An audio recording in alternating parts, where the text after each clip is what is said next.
And a pleasant good afternoon, everybody, and welcome to YOLO High Wheelers Baseball from Dobbins Stadium here in Davis, California. It's Pioneer League action featuring the Oakland Ballers, who come in at 15-11, and the YOLO High Wheelers, who enter today at 12-11. So YOLO's four-game winning streak was snapped yesterday, so obviously they will try and start a new streak here this evening, and they will attempt to do so by sending to the mound right-handed pitcher Brandon McPherson. He is 1-0 with an ERA of 3.71. This will be his fourth appearance, all as a starter. The Oakland starter will be Reed Butts, a spot start for the lefty.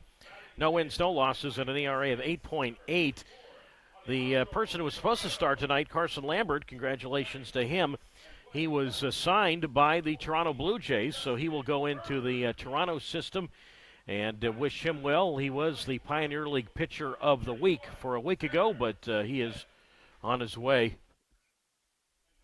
into organized baseball. So, as I said, that's the goal for all of us, and congratulations to him. So Reed Butts gets the starting call here this evening. All right, we're going to pause for the playing of the national anthem, and then we'll be back with the starting lineups, but now down to the field.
All right, the national anthem here this evening or this afternoon. Again, this is a day game this afternoon from Davis, California, here at Dobbins Stadium. Let's take a look at the starting lineup for the Oakland Ballers under manager Micah Franklin. Again, Oakland comes in at 15-11. We'll talk more about the divisional races when we get cooking here tonight. Leading off and playing right field is Austin Davis. Batting second, and in center field, Peyton Harden.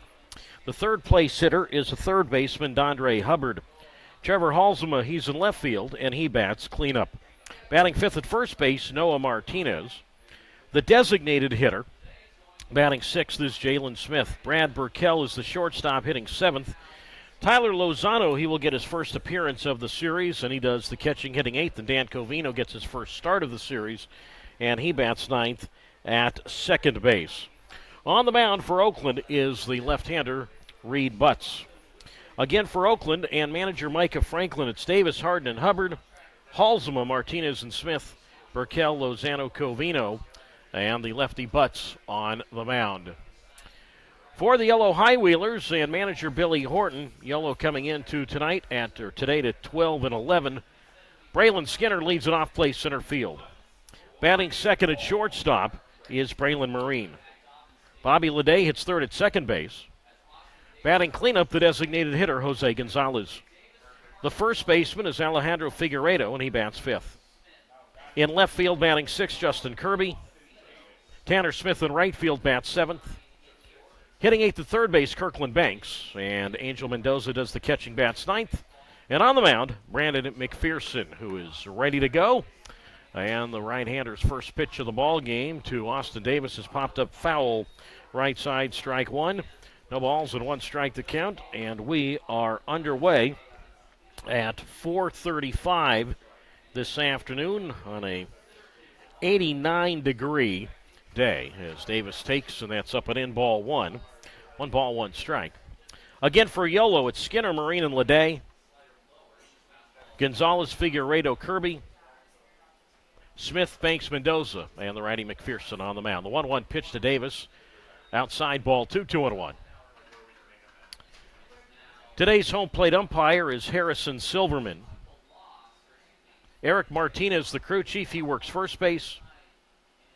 The umpire at third, Bill Shortridge, as the 2-1 pitch is inside. I believe the count is now with 3 balls and 1 strike to the game's first batter in Austin Davis. Bats at .343, 4 homers, 18 runs batted in. And the pitch, 3-1, is taken for a strike on the outside corner.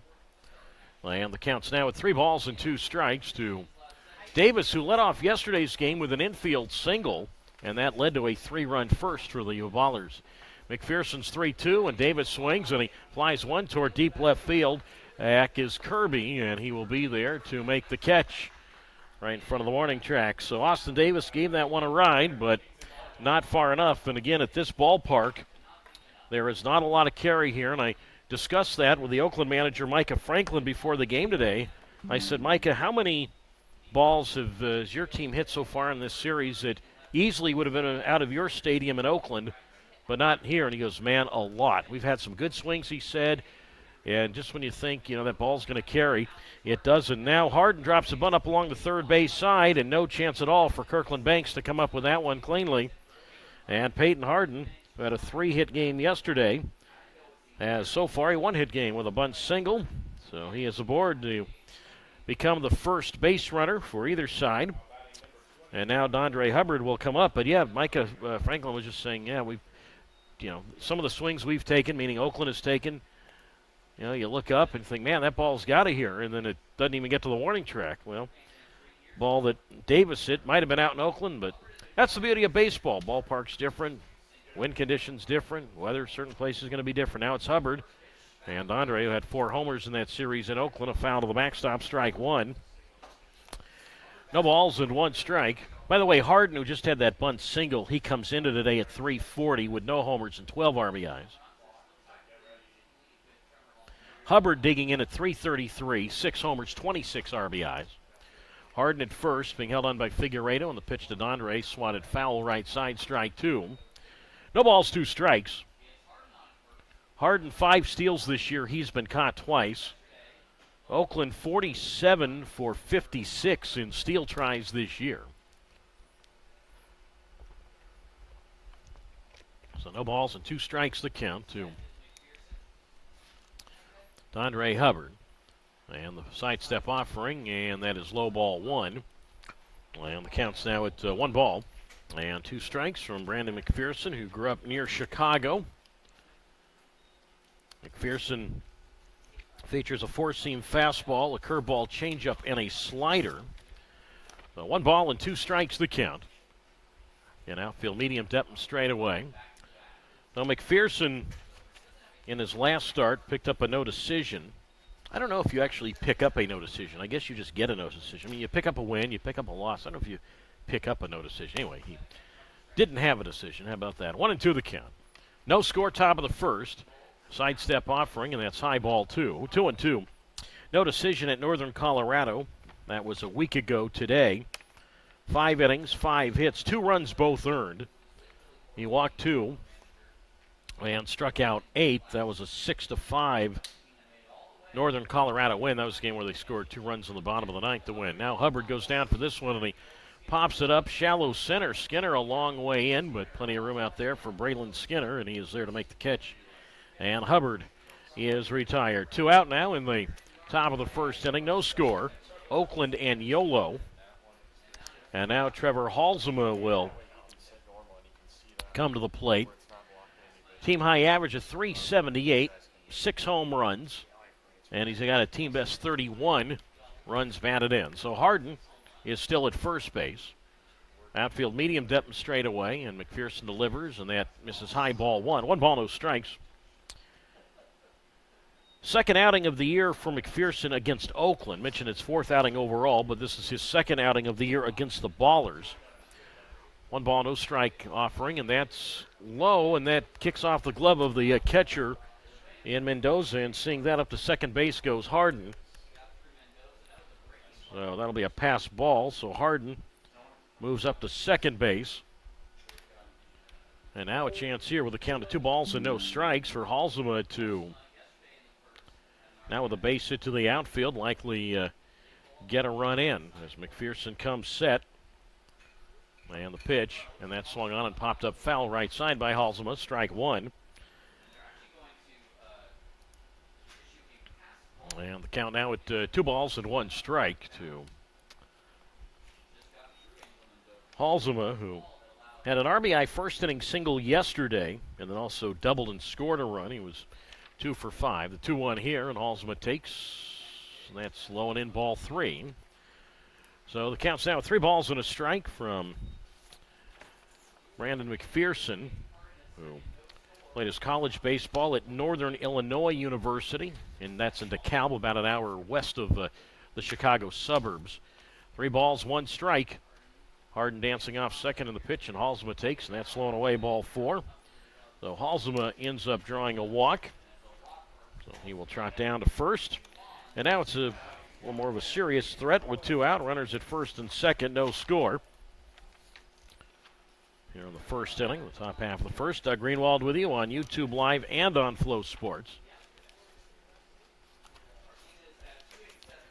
So now it's Noah Martinez, who did not play in yesterday's game. Outfield fairly deep straight away.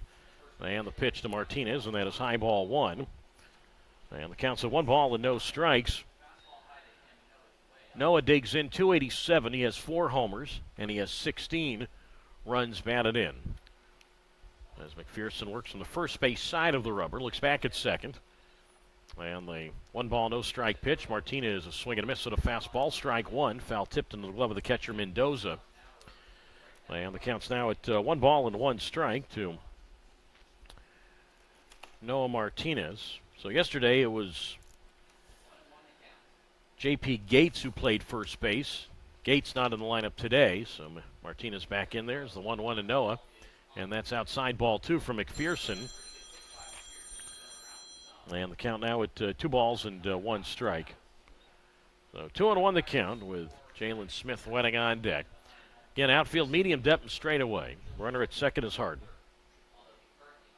Halsema at first, and the pitch, and that's low in from McPherson, ball 3. 3-1 now. Mentioned McPherson's second start this year against the Ballers. No decision against them. That was 2 weeks ago today, June 6th, at Oakland.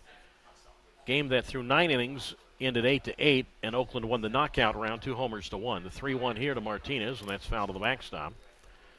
And the count holds it, or moves now to 3 balls and 2 strikes. So the runners will be off automatically in just a moment. No score, top half of the first inning. Yolo and Oakland. Martinez, who took McPherson for a home run in that game back a couple of weeks ago, waits. 3 balls, 2 strikes. The runners go, and Martinez swings, and he pops this one up foul back of the plate. And we'll try it again at 3 balls and 2 strikes. Yeah, that game back on June 6th, McPherson allowed a 2-run homer to Andre Hubbard, and then a home run to solo homer to Noah Martinez. Again, the runner's ready to go. 3 balls, 2 strikes, 2 outs. Runners go, and Martinez takes just off the plate, ball 4, and that loads him up. So back-to-back 2-out walks. Extend the inning, extend the base paths for Harden to go to third, Halsema to second, and Martinez to first.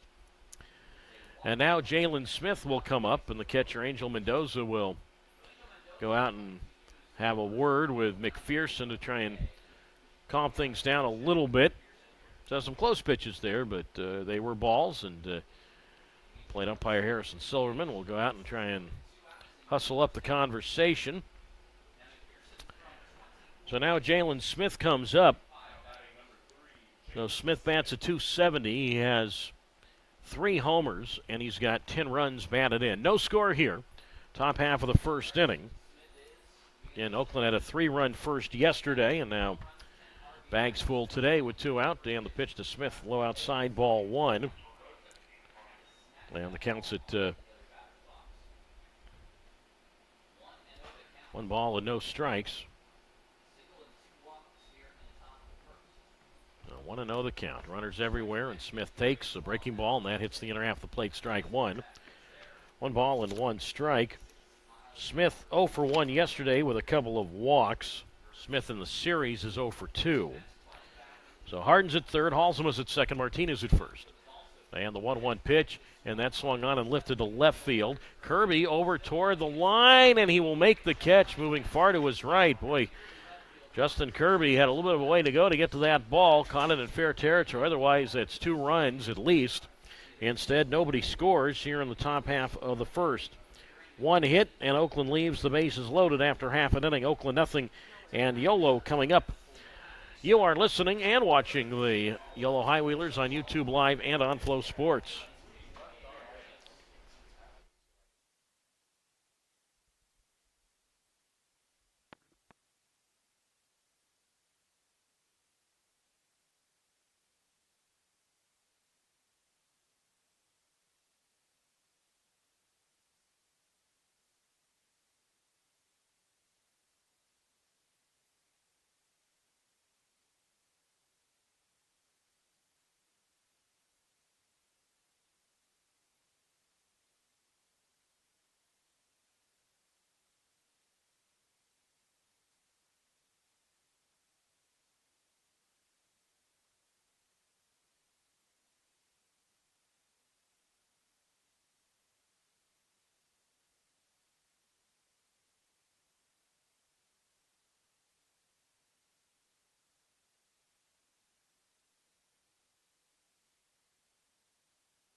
After half an inning, it is Oakland nothing, and YOLO coming to bat to face the Oakland spot starter, left-hander Reed Butts, capital B-U-T-Z. As we go to the bottom half of the first inning, Sir Butts, no wins, no losses, and an ERA of 8.8. And for Butts, this will be his 10th appearance and his 2nd as a starter. So Braylon Skinner leads it off. It'll be Skinner, Marine, and Leday here in the first, and Butts' first pitch, and that's flying in the air toward right center field, far to his left, but getting there to make the catch, the center fielder Peyton Harden. 1 out, so one center fielder flies out to the other, so Skinner is retired, 1 down. Skinner coming in at .369 with 3 homers and 20 runs batted in. Skinner a couple of RBIs yesterday in that 7-3 Oakland win. So Skinner on 1 pitch is out. Now Braylon Marine, who has a team-high 10-game hitting streak. He bats .385, 3 homers, 21 RBIs. And Braylon takes a strike from Butts on the outside corner. No balls and 1 strike. So the 10-game hitting streak for Marine, mentioned not only a current team high, but it's the highest for any high wheeler this year as he takes outside ball 1, 1-1. Marine 1 for 4 yesterday. 23 hits over those 10 games, the 1-1, and that swung on and ground ball foul up along third, strike 2. 1 ball, 2 strikes with the game no score, bottom of the first inning. YOLO and Oakland Marine over the 10-game hitting streak. Mentioned is 23 for 48. That's a 479 clip. He's reached base safely 21 times over his last 8 games as he fouls one off right side. 1 ball and 2 strikes with Bobby Leday on deck in the game 0-0 bottom of the first inning. Facing the left-hander and Reed Butts, who stands 6'2", 190 pounds, 25 years old. Rocks out of the windup, middle of the rubber delivers, and the 1-2 pitch outside, ball 2. And the count's now at 2 balls and 2 strikes. So again, Butts getting the start today because Carson Lambert was signed by the Toronto Blue Jays. The windup on the 2-2, and Marine taps one foul at the plate. And we'll try it again at 2 balls and 2 strikes. So 2-2 the count to Marine. So Carson Lambert, who was the pitcher of the year, or sorry, pitcher of the week in the Pioneer League, no longer in the Pioneer League. Good for him. The windup is out. The pitch is outside, ball 3. So the count now at 3 balls and 2 strikes. As the pitch to Marine, and that swung on and popped up shallow left field. Halsema in, still coming in, and he makes the catch. The shortstop Burkell went out, and the left fielder Halsema came all the way in, and he made the catch. So that is the second out here in the bottom of the first inning with the game no score. Yolo and Oakland. Doug Greenwald with you on YouTube Live and on Flow Sports on this toasty Thursday night here in Davis, California. Now Bobby Leday comes up. And the pitch on the way to Leday, and a big swing and a miss, strike 1-0-1. Well, Leday cooled off yesterday.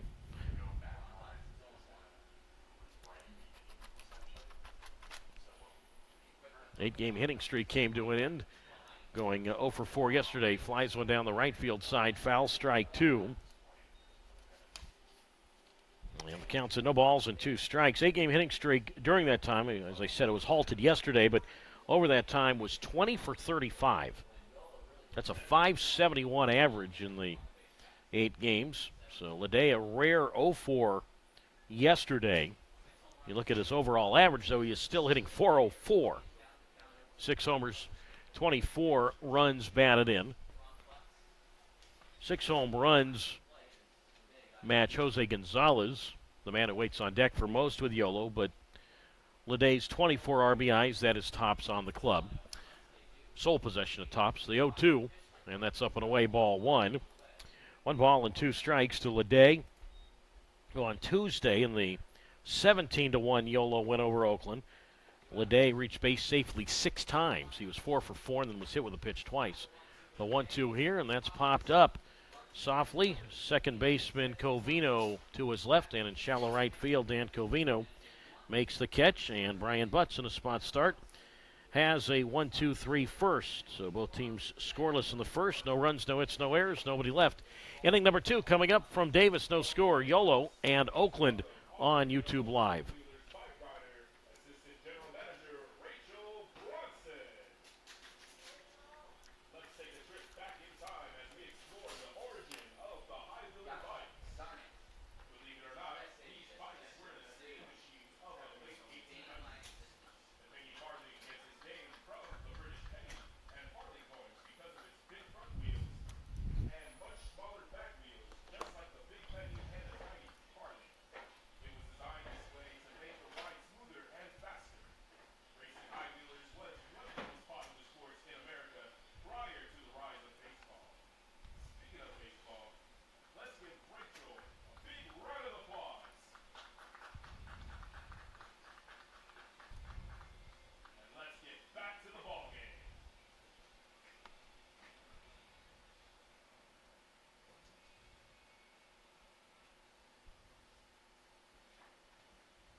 We go to the top half of the second inning. 0-0 Oakland and Yolo.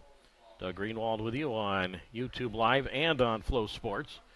And Brad Burkell leads it off with the first pitch, and that's driven high and deep to right field, and this ball is gone. Just inside the right field foul pole, and Brad Burkell, who had a two-homer game against Yolo a few weeks ago, has a home run for Oakland. That's the first home run for the Ballers in this series, and it is 1-0 in favor of Oakland. So Burkell goes deep for the sixth time this year, 22nd run batted in. Coming into today, a 308 average for Burkell. So he'll add to that. And now the catcher will come to the plate for the Oakland Ballers. It's Tyler Lozano who digs in. And Brandon McPherson's pitch, and that's outside ball one. And the count's a 1 ball and no strikes. So 1-0 Ballers here in the second inning. McPherson three-quarter windup and the pitch, and Lozano goes around to the breaking ball in the outer half, strike one. 1 ball, 1 strike to Lozano at .213. He has 5 homers. Let me correct it, no homers. He has 5 RBIs. And the 1-1 pitch, and Lozano takes low ball 2, 2-1. So that ball just inside the right field foul pole. I had to wait for the first base umpire and crew chief, Eric Martinez, to make that call. So 2 balls, 1 strike, and the pitch, and that's outside ball 3. So the count's now at 3 balls and 1 strike to the Stockton area product and Lozano. 1-0 Oakland, second inning, top half. McPherson in the home white uniforms deals in the 3-1, and that's low outside ball 4. Third walk allowed by McPherson. And now Dan Covino will come up, his first start of the series for the Connecticut native, and Covino digs in at .209. He has 2 home runs, and he has 5 RBIs. So Lozano, the runner at first base. Lozano 2 steals this year. He's not been caught. And the pitch from the set, and that's outside to Covino, ball 1. 1 ball, no strikes. So Miles Jefferson, who normally starts at shortstop, started here on Tuesday, but not in the lineup yesterday, not in the lineup today. Is the 1-0 pitch, and that's a strike that hits the outer half of the plate, strike 1. And the count's a 1 ball and 1 strike. Jefferson, not sure of the exact injury, but he is injured, and that's why he's been out of the lineup last couple of games. 1 ball, 1 strike. And Lozano leads at first, and the pitch, and that's swung on and grounded foul up along first, strike 2. And the count's at 1 ball and 2 strikes. Mentioned Yolo in the white uniforms. White shirts, white pants, black cap, gold bill. And the pitch on the way, and that's strike 3 called, inside corner. And Covino is out. So that's the first out here in the second inning. First strikeout for McPherson, who struck out 8 in his last outing, which is his best for him this year. So Lozano holds it first. 1-0 Oakland. Second inning, top half, and now for the second time this afternoon. Oakland will go to the top of its order for the right fielder, Austin Davis. He flied to left field in the first inning. And the pitch on the way to Davis, and that's line to short, caught by Marine. Throw back to the first baseman, Figueredo, not in time. Back safely with a dive is Lozano. So Davis is out. 2 out. 1-0 Oakland, and now Peyton Harden will come up.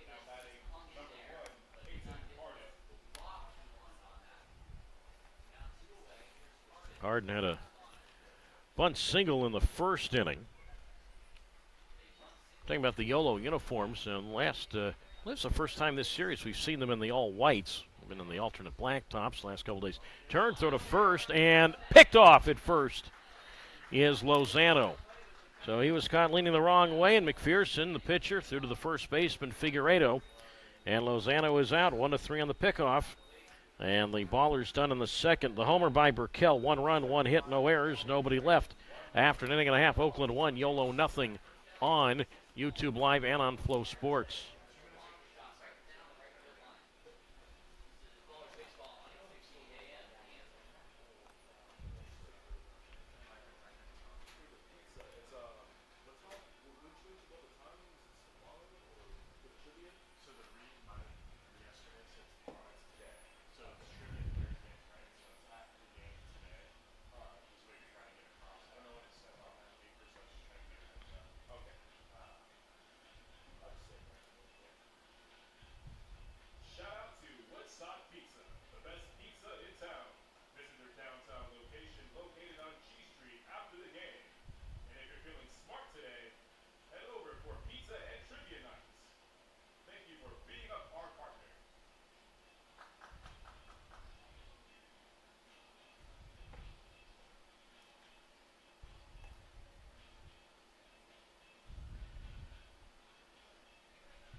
We move on to the bottom half of inning number 2. It is 1-0 Oakland leading YOLO. Doug Greenwald with you on YouTube Live. I was mentioning the High Wheeler uniforms, and they're in the home whites for the first time this homestand.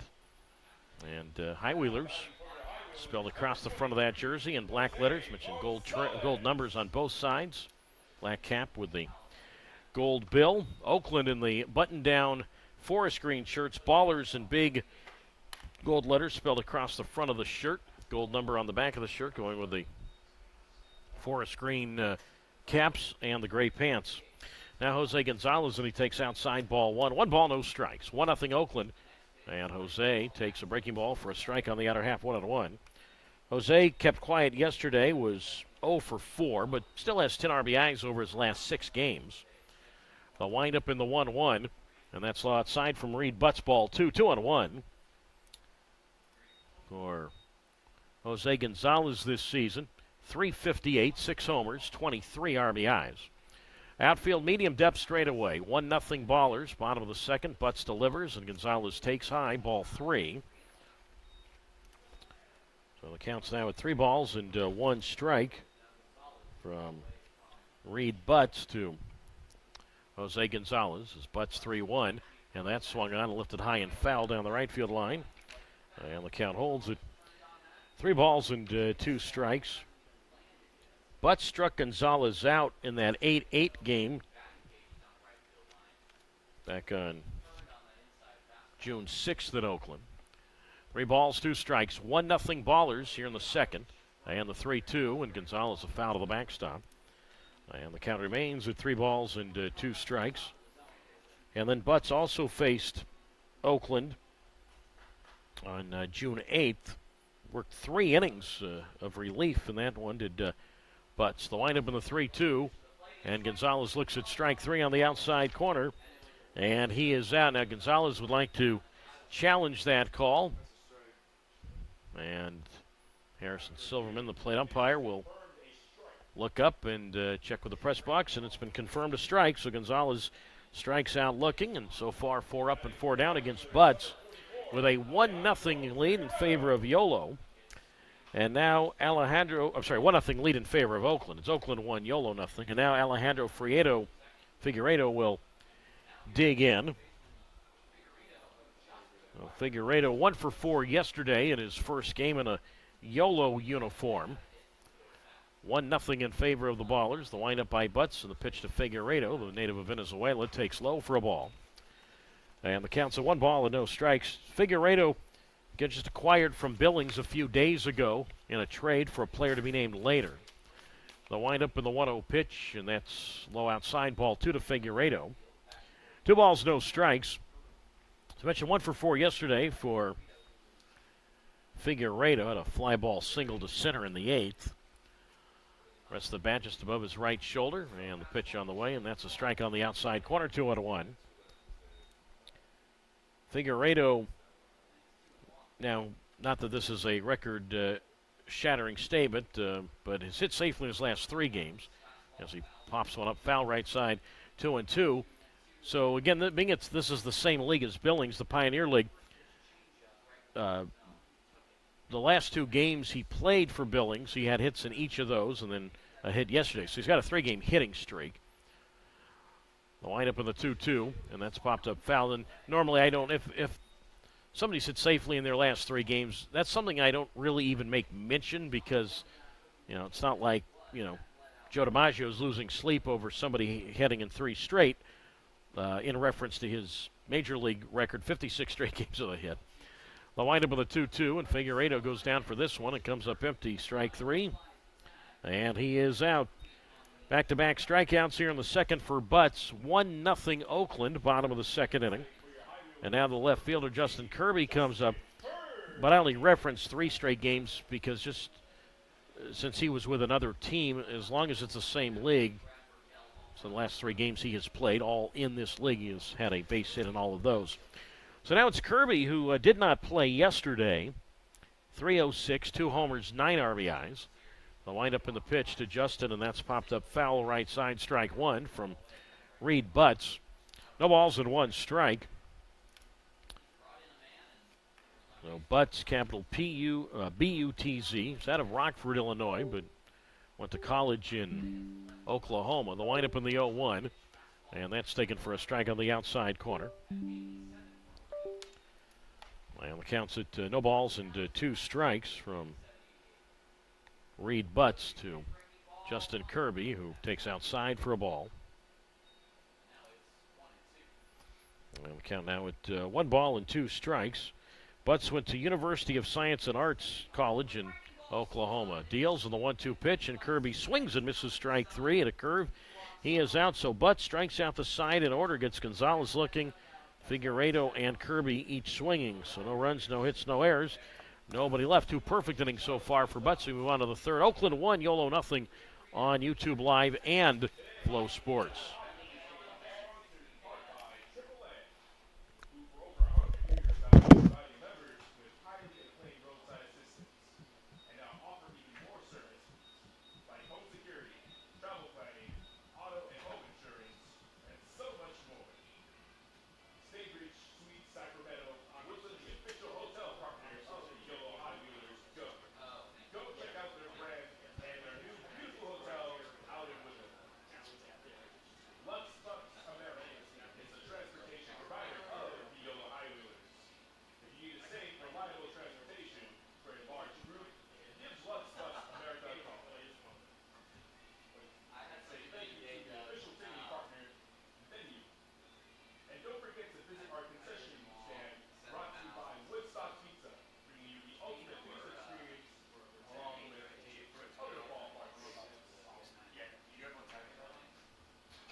We go to the third inning here this afternoon. Here in Davis, it's 1-0. The Oakland Ballers leading this one again tomorrow. Back on Flow Sports and YouTube Live at roughly 4:25.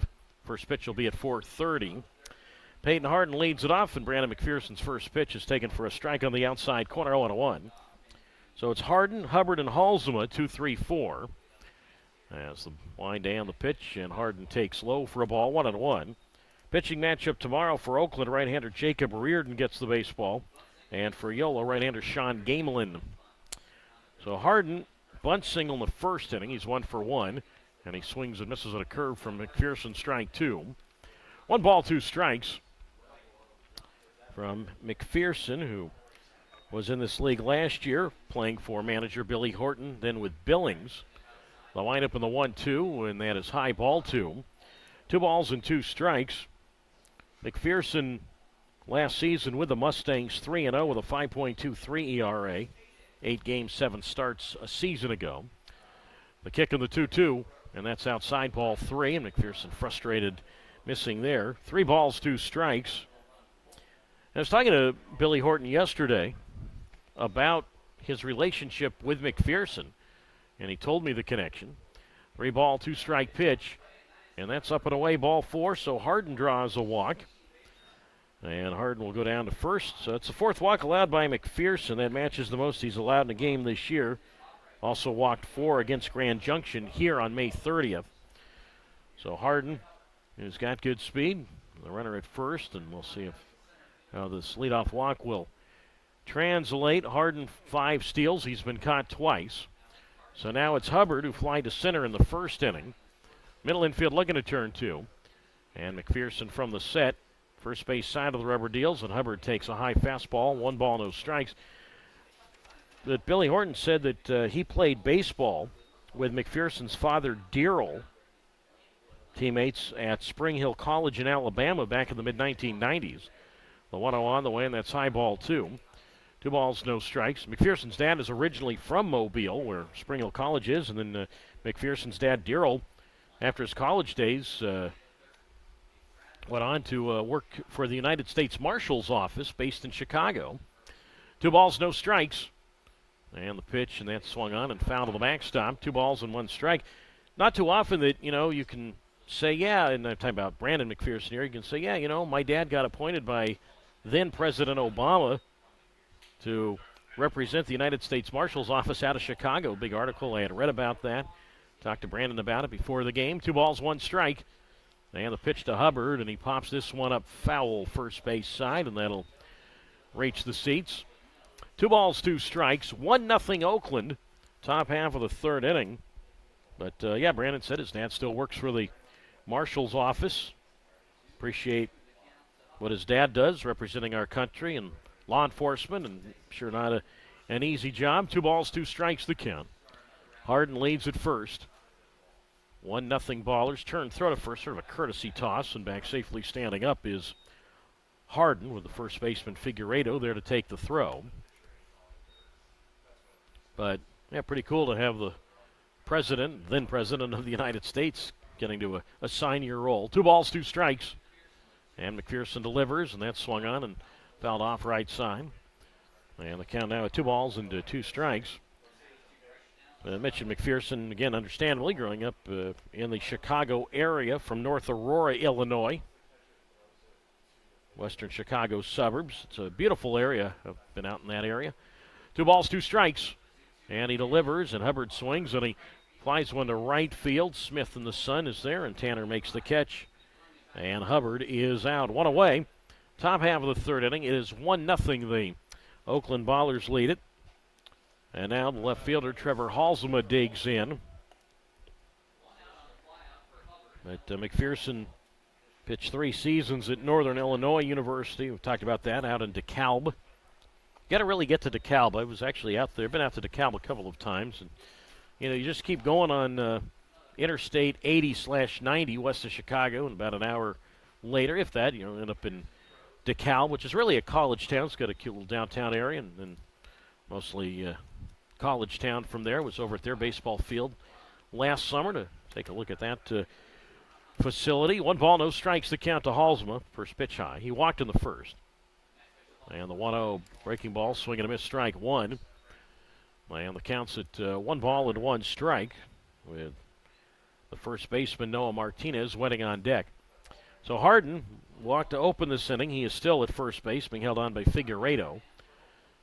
Turn throw to first, and McPherson, who's picked off a runner today, sends Harden back to first. So 1 ball and 1 strike to count to Halsema. Greg Pants just tucked up a little bit from his black cleats, and Halsema 1-1. And the pitch and a breaking ball that drops in nicely for a strike on the inside corner. 1-2. Now McPherson mentioned with Billings last year, which was his first pro season. 1 ball, 2 strikes the count. 1-0 Oakland, in the pitch to Halsema, popped up foul right side. 1 ball, 2 strikes. So McPherson, not the only family connection on this team to manager Billy Horton, hence Spring Hill College in Alabama connection with Billy. 1-2 the count. And the pitch on the way to Halsema, and that's flied high to right field. Smith far to his left in the foul ground, and the ball will land foul down by the yellow bullpen.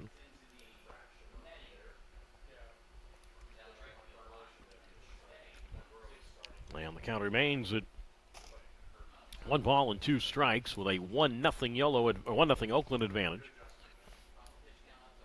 Top half of the 3rd inning. But one of the new players for Yolo, who we've yet to see, but one of the new pitchers just signed the other day, Turner Thompson. His father, Mark, also on that Spring Hill team with Darryl McPherson and Billy Horton. So it's fun to catch up with Billy, and sort of fills in the blanks a little bit on, I will ask him from time to time, hey, what was your connection with this player or that player? In case of McPherson, case with Thompson, well, his teammates with their dads in college. 1 ball, 2 strikes. Harden bluffs, and the pitch to Halsema, and that's popped up foul right side. And the count remains at 1 ball and 2 strikes with a 1-0 Oakland advantage. Top half of the 3rd. Mentioned Halsema, who played his college baseball at USC. He's from San Diego, and Halsema, 25 years old. The kick on the 1-2. Harden goes. Pitch taken inside. Harden down to second, and so is the throw. And out with a dive is Harden. Throw was taken by the shortstop in Braylon Marine. So 2-4. Well, the caught stealing. Or let me correct, that was Leday, the second baseman. Let me correct that. Leday, the second baseman, taking the throw. So 2-4 on the caught stealing, and the 2-2 here. Low outside ball 3-2. So the catcher Mendoza to the second baseman Leday, and Harden is caught stealing. So 2 out, nobody on. The count now at 3 balls and 2 strikes. Harden, third time this year he has been thrown out trying to steal. So 3-2 the count. 1-0 Oakland, top of the third. And the 3-2 pitch, and that swung on and lined over the leaping shortstop Marine and into left field, a base hit. So Halsema has his first hit this afternoon. He is 1 for 1 as the left fielder Kirby gets the ball in towards second. And now it's the first baseman and Noah Martinez who bats. 1-0 Oakland, top of the third. So I realize pitch selection could be different, but fortunate that the runner Harden was thrown out trying to steal. So now Martinez bats. Well, Martinez will walk in the first inning.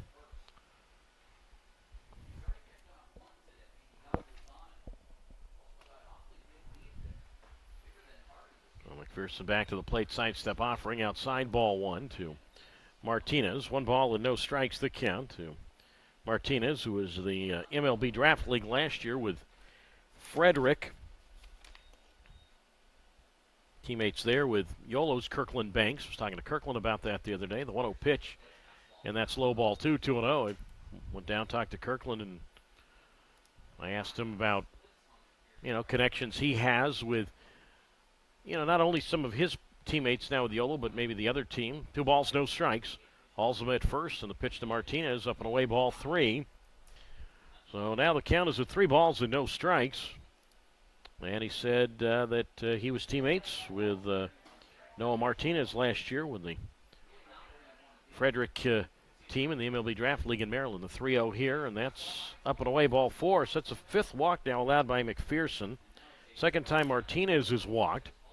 So the 5 walks allowed by McPherson, that is the most walks he has allowed this season.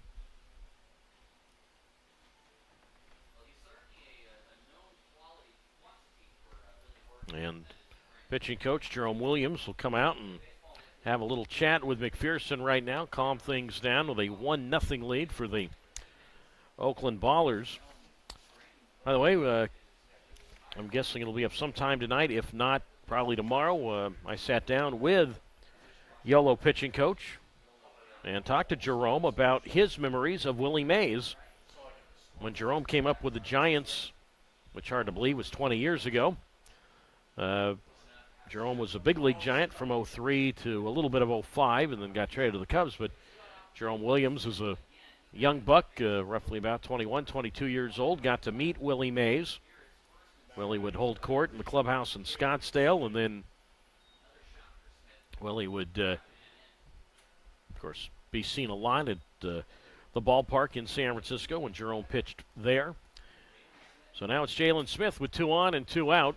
And he swings and slaps this ball. Diving stop by the shortstop Marine. He'll throw to the third baseman Banks, hoping to get a force on Halsema. Cannot, but at least for the moment, Braylon Marine staves a run. Great play there by Marine to dive to his right, get that white uniform kicked with dirt. And that, at least for the moment, saves a run. So Halsema up to third, Martinez to second, gives Smith an infield single. So now the bases are loaded. And it's Brad Burkell who bats for the second time. Now he led off last inning, led off the second with a home run. 1-0 Oakland. Top of the third. So great play there by Braylon Marine, going all out to stretch and at least keep that ball in the infield.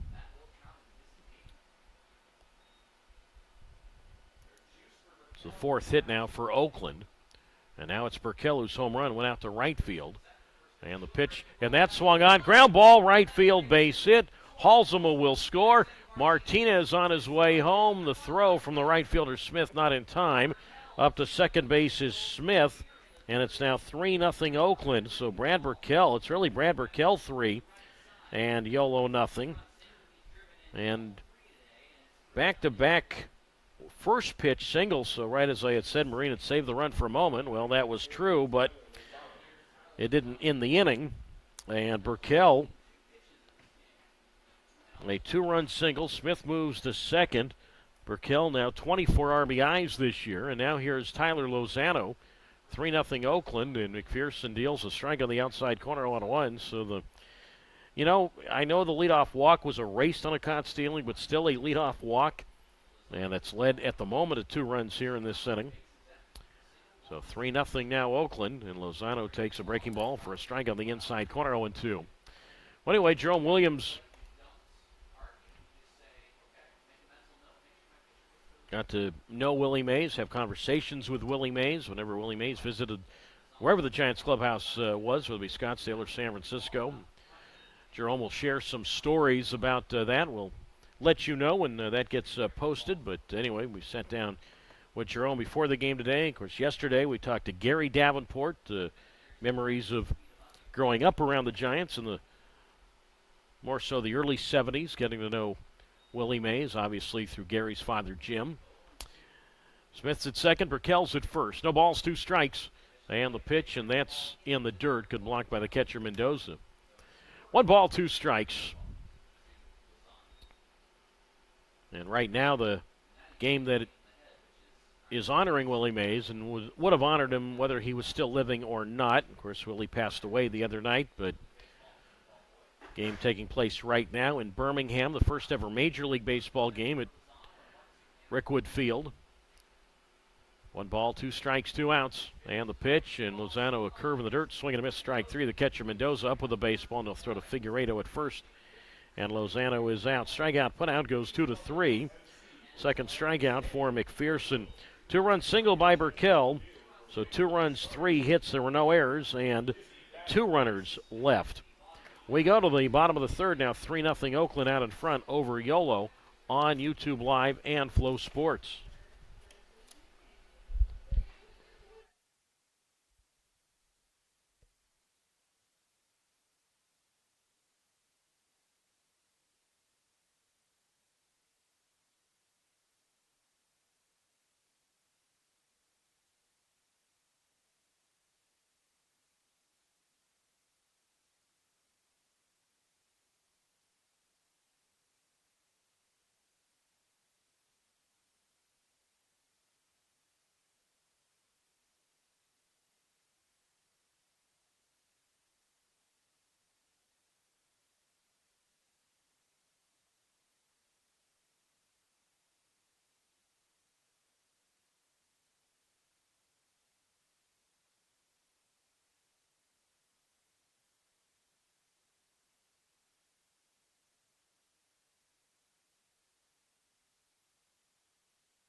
On we go to the bottom half of the third inning. It is Oakland 3 and YOLO nothing. Doug Greenwald with you on YouTube Live and Flow Sports. So it's been the Brad Burkell show so far for Oakland. The Ballers shortstop has got a solo homer and a 2-run single. So 3 runs, 5 hits, no errors for Oakland. Nothing across, and still no base runners for YOLO. So we'll see what the bottom third of the order can do against Reed Butts as Tanner Smith leads it off. And the first pitch on the way to Smith is a strike called on the outside corner. And the count's no balls and 1 strike. So it's Smith, Banks, and Mendoza, 7, 8, and 9. And his Butts, long curly black hair out of the back of his forest green cap, pours in strike 2 on the outer half. So no balls and 2 strikes. Smith at 250, 2 homers, 10 RBIs. Butts the windup in the 0-2, and Tanner swings, and he Slaps one toward left field. Halsema back into his left. Plenty of real estate out there. And the left fielder, Trevor Halsema, makes the catch. And Tanner Smith is out. One up and one down. And now Kirkland Banks will come to the plate. Bats at .289, 3 home runs, 13 RBIs. So Banks, it's a bat here against Butts. So Banks sitting in the 8th spot today. He was 0 for 4 yesterday. The windup and the pitch on the way, and Kirkland takes high ball 1. 1 ball and no strikes. Banks, a guy who really has, bounced around various spots in the lineup. I mentioned batting 8th, and I'll dig into that a little more, the 1-0. And that's driven down the left field side toward the corner. Foul. 1 ball, 1 strike. 3-0 Oakland, bottom of the 3rd. For example, Banks has hit in the 9th spot. This is his 6th time hitting in the 8th spot. That's more than any other high wheeler who's hit in that particular part of the order. He's hit 7th. He's hit 6th. He's hit 5th. He's even hit 3rd. So in the 8th hole here this afternoon. 3-0 Oakland. We are in the home half of the 3rd inning. As Reed Butts out of the windup in the 1-1. And that's outside ball 2, 2-1. Talking about that game at Rickwood Field. Again, the Giants and Cardinals playing in the first ever Major League game at that stadium. The 2-1 on the way, driven foul right side, 2-2. That game is 3-3. Bottom of the 3rd. Brendan Donovan has homered for the Cardinals, and Elliot Ramos has just tied the game in the top of the 3rd for the Giants with a 3-run shot. The 2-2, high ball 3. 3-2. What a thrill must be for everybody involved, certainly for the starting pitchers to make that historic start. 3-2 pitch popped up foul right side. 3-2, Andre Palante, the UC Irvine alum, getting the start for the Cardinals. And Keaton Wynn, who'd been injured a good chunk of this year, but getting the start for the Giants. 3 balls, 2 strikes. The windup and the payoff, and that swung on and missed strike 3. And Kirkland Banks is out. So 8 in a row set down by Reed Butts now. That's the 4th strikeout for him. So 2 down, and now Angel Mendoza will head to home plate. For the yellow catcher, Mendoza digs in at .233, has 1 home run, and he has 10 runs batted in with a 3-0 Oakland advantage, bottom of the 3rd. And the pitch, and that's outside ball 1. 1 ball, no strikes. And obviously, we have our game here today, but no doubt it's a game that I would love to see, or I'm sure we'll have plenty of highlights. The 1-0, and that's a strikeout on the outside corner, 1-1. In Rickwood Field, opened in 1910, so 115th year of operation, the 1-1. Low ball 2-1. And they had to adjust things to make it majorly compatible for tonight. They put in a large, solid green batter's eye, and a lot of the old school signage has been taken off. Now, I don't know, it might go back up. The 2-1 on the way, popped up foul right side, 2-2. But all the coverage, which would have taken place regardless if Willie Mays was still with us or not, but the coverage has been just phenomenal of MLB Network and ESPN and all the print media and social media to chronicle this historic night. 2 balls, 2 strikes, 2 outs to Mendoza. The requests time, so he gets his lone time out of this plate appearance. Cardinals have now taken a 4-3 lead in the bottom of the 3rd. 2 balls, 2 strikes, 2 outs. Butts peering into the catcher, Lozano. Now rocks out of the lineup on the 2-2. Low and in, 3-2. And aside from the fact it's a historic evening there, to first ever regular season major league game that's ever been played, not only at Rickwood Field, but also in the state of Alabama. The lineup in the 3-2, and Mendoza slaps this ball to 3rd. It's booted by Hubbard, and he'll have no play, and that will be an error. So that'll be an error. That was a routine ball that Hubbard just muffed, so no doubt that's an error for charge to a Hubbard. So that's the first base runner for Yolo. Mendoza at first, but 0 for 1. And now for the second time this afternoon, Yolo will go to the top of its order for the center fielder, Braylon Skinner. He fly to center field to open the YOLO portion of the game. Now butts from the set for the first time, pours in a strike on the outside corner. 0-1. But you think about this. I mean, the state of Alabama, and obviously this game's circling around Willie Mays, who, as we all know, grew up in the Birmingham area, and his first professional starts with the Birmingham Black Barons, starting pro ball, playing pro ball at Rickwood Field, as the 1-0 or the 0-1 pitch taken outside for a ball. 1-1. 3-0 Oakland, and now a check swing, pop up foul left side. Strike two. 1 ball, 2 strikes. But when you think about the state of Alabama hosting a Major League Baseball game for the first time, and you think of the names who grew up in Mobile, Satchel Paige, Willie McCovey, Billy Williams, all products of that state. The 1-2 pitch, and that is high ball 2. 2 balls and 2 strikes, and obviously Willie Mays the centerpiece, no doubt about it. And I'm sure I'm leaving out a few, but those certainly names that come to mind of people who are from that state. 2 balls, 2 strikes, 2 outs. Sidestep offering, and that swung on and slapped toward third. To his left, Hubbard has this one, and he'll throw on to Martinez at first. And Skinner is out. So Dondre Hubbard, who had just committed an error, but comes back, makes a nice play moving smoothly to his left, kind of just tipping his cleats along the lip of the grass in the direction of short, making that play. So 5-3 on the play at first. No runs, no hits, 1 error, 1 left. We go to the 4th. 3-0 Oakland leads YOLO on YouTube Live and Flow Sports.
We head on to the top half of the 4th inning. 3 runs, 5 hits, an error for Oakland. No runs, no hits, and no errors for YOLO as the first pitch on the way to Dan Covino is driven foul right side, strike 1.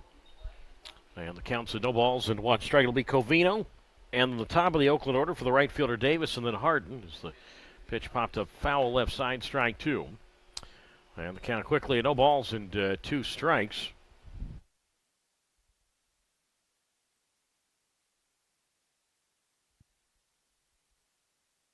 The 0-2 pitch, and that is low for a ball. And the count now at 1 ball and 2 strikes. So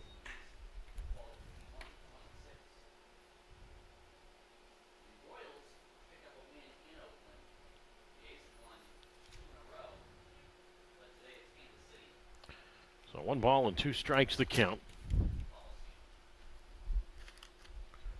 So 1-2 the count to Dan Covino. Struck out looking in the 2nd inning. 3-0 in favor of the Ballers, and Brandon McPherson's 1-2 pitch, and that's up and away, ball 2. And the count's now with 2 balls and 2 strikes to Covino, who homered in that series in Oakland against YOLO a few weeks ago. Brandon McPherson set in the 2-2 pitch. And that's swatted in the air, foul left side.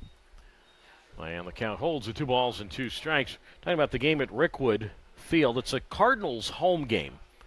So the Giants and Cardinals playing there tonight. St. Louis is the designated home team. The kick in the 2-2, and Covino takes low, ball 3-2.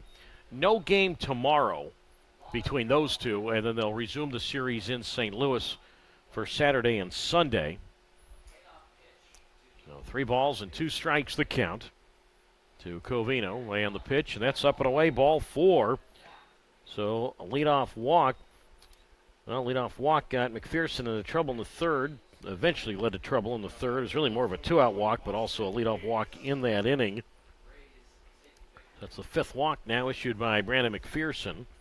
And for the 3rd time this afternoon, Oakland will go to the top of its order for the right fielder in Austin Davis. Most walks allowed by a YOLO pitcher this year is 5, so McPherson has matched that. The last to do it, Sean Gamelin, last week in Northern Colorado on June 14th. So now it's Davis, and he takes a strike on the outside corner. No balls and 1 strike. Middle infield looking to turn 2. 3-0 in favor of Oakland, and the pitch, and that swung on line. Left field, base hit. And to grab the ball, the left fielder Kirby. Covino up to second. And Davis has his first hit today. He's 1 for 3. 6 hits now for the Ballers. And now Peyton Harden bats. He is 1 for 1, a bunt single, and he is also walked, and looks like that will be all for McPherson. Billy Horton is on his way to the mound. And again, from where we are, we cannot see who's warming up in either bullpen. YOLO's bullpen is down the right field line. So we'll see. Rather, Billy just standing out there on the mound right now. The plate umpire Harrison Silverman on his way to the mound to speed things up. The entire infield they're on the mound as well. And he's going to leave McPherson in there. Now, of course, that could also be a stall tactic. Billy took a deliberate walk out there, stood on the mound for, I didn't exactly bring a stopwatch with me, but I would say at least what would be considered a long visit, maybe 90 seconds, and then took a long walk back to that YOLO first base dugout. So I'm guessing somebody is getting loose down there. So now it's Harden with 2 on and nobody out. 3-0 Oakland, top of the 4th. And Harden pushes a bunt third base side in the air, and the ball will land on the net over near the Oakland dugout. And the count said no balls and 1 strike. And we're mentioning that the game at Rickwood and honoring, obviously, Willie Mays and the great Negro League tradition that the city of Birmingham has with Mays' first pro team, the Birmingham Black Barons. No balls, 1 strike.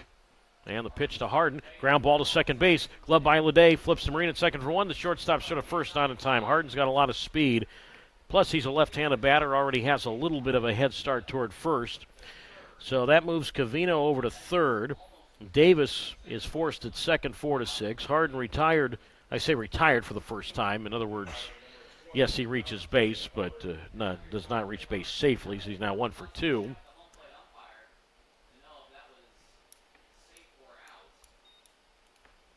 Billy Horton came out of the YOLO first base dugout. I'm not sure what unless he's questioning the call at first by Eric Martinez. Although Harden, I think Harden looked pretty safe out there. But now again, who knows? Maybe Billy Horton's doing this because somebody down the right field line might be still getting loose right now. This could be buying time for whoever's warming up down the right field line. I don't really think there was much of an argument there that Harden beat that one out. So, quick discussion there. Billy Horton back to the first base dugout. So Covino's at third, Harden's at first. And now here's Dondre Hubbard, who has flied out twice.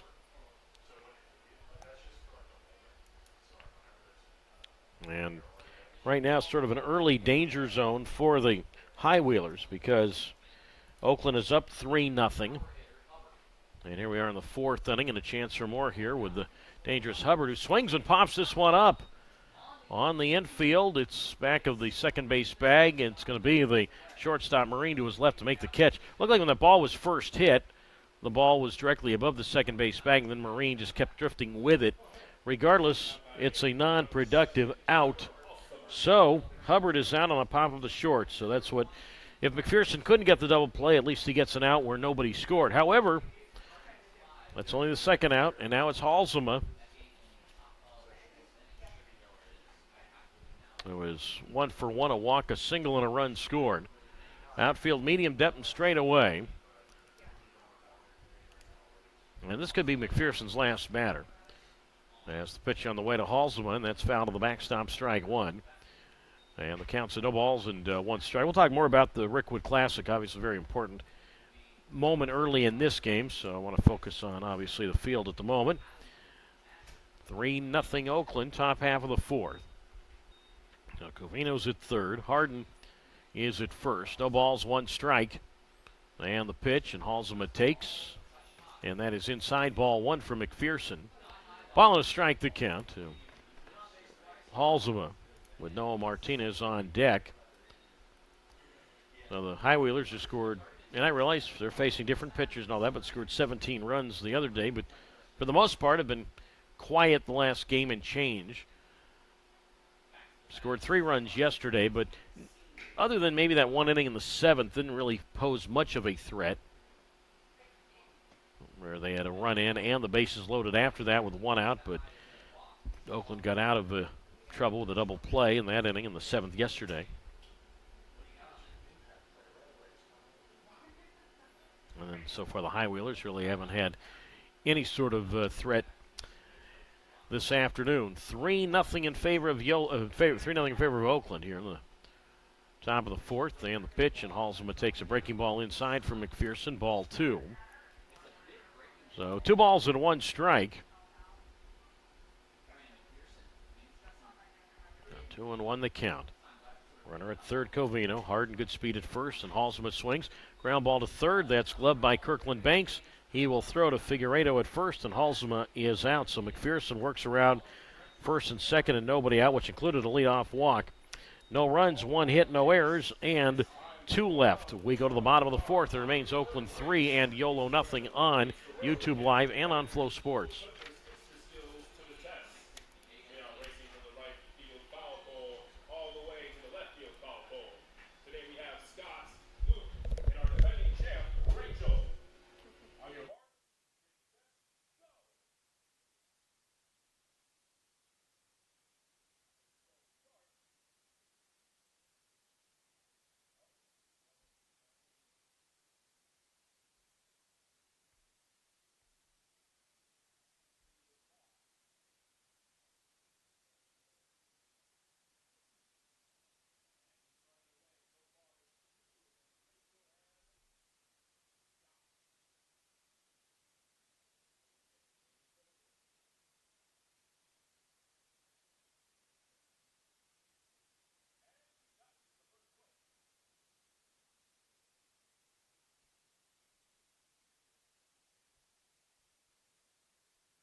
Bottom of the fourth inning, 3-0. The Oakland Ballers lead it. Braylon Marine leads it off, and he swings the first pitch from Reed Butts and fouls into the screen, strike 1. No balls and 1 strike. It'll be Marine, Lede, and Gonzalez, 2-3-4 to face Butts. 3-0 Oakland, and the pitch, and that swung on a pop-up foul right side. And the count now at no balls and 2 strikes. Marine fly to left field in the first inning. 3-7-1 for Oakland, nothing across for Yolo. High Wheelers have had just 1 base runner as Marine takes high from Butts, ball 1. And the count's at 1 ball. They had 2 strikes from Butts, who is in his second pro year, was at Rocky Mountain last year, 1-1 with the Vibes in 31 games, all out of the bullpen. The 1-2, and that's ground deep in the hole at short. Glove by Burkell, long throw across on 1 hop to Martinez, but not in time. Braylon Marine beats it out, and he extends his hitting streak now to 11 games. And that's the first hit for Yolo tonight. First time they also had the leadoff man on, and now Bobby Leday will come up. So Marine at first base, 5 for 6 in steal tries this year. Both teams coming into tonight with 47 stolen bases. High Wheelers 47 for 58 in steal attempts this year. Now it's Leday, and he goes down for this one, and he pops it up. Shallow right field. Davis, who was playing shallow, is there in the sun, and the right fielder, Austin Davis, makes the catch. So Leday been cooled off a little bit. Again, coming into tonight, still hitting .404. Leday now hitless in his last 6 at-bats. That's like a big slump for him. That might be the only time this year he's been hitless in 6 straight at-bats. What's going on with him?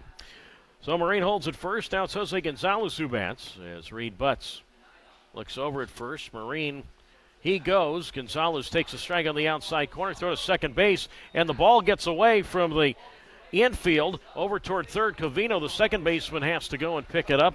And over to third goes Braylon Marine. So stolen base for Marine, error on the catcher Lozano.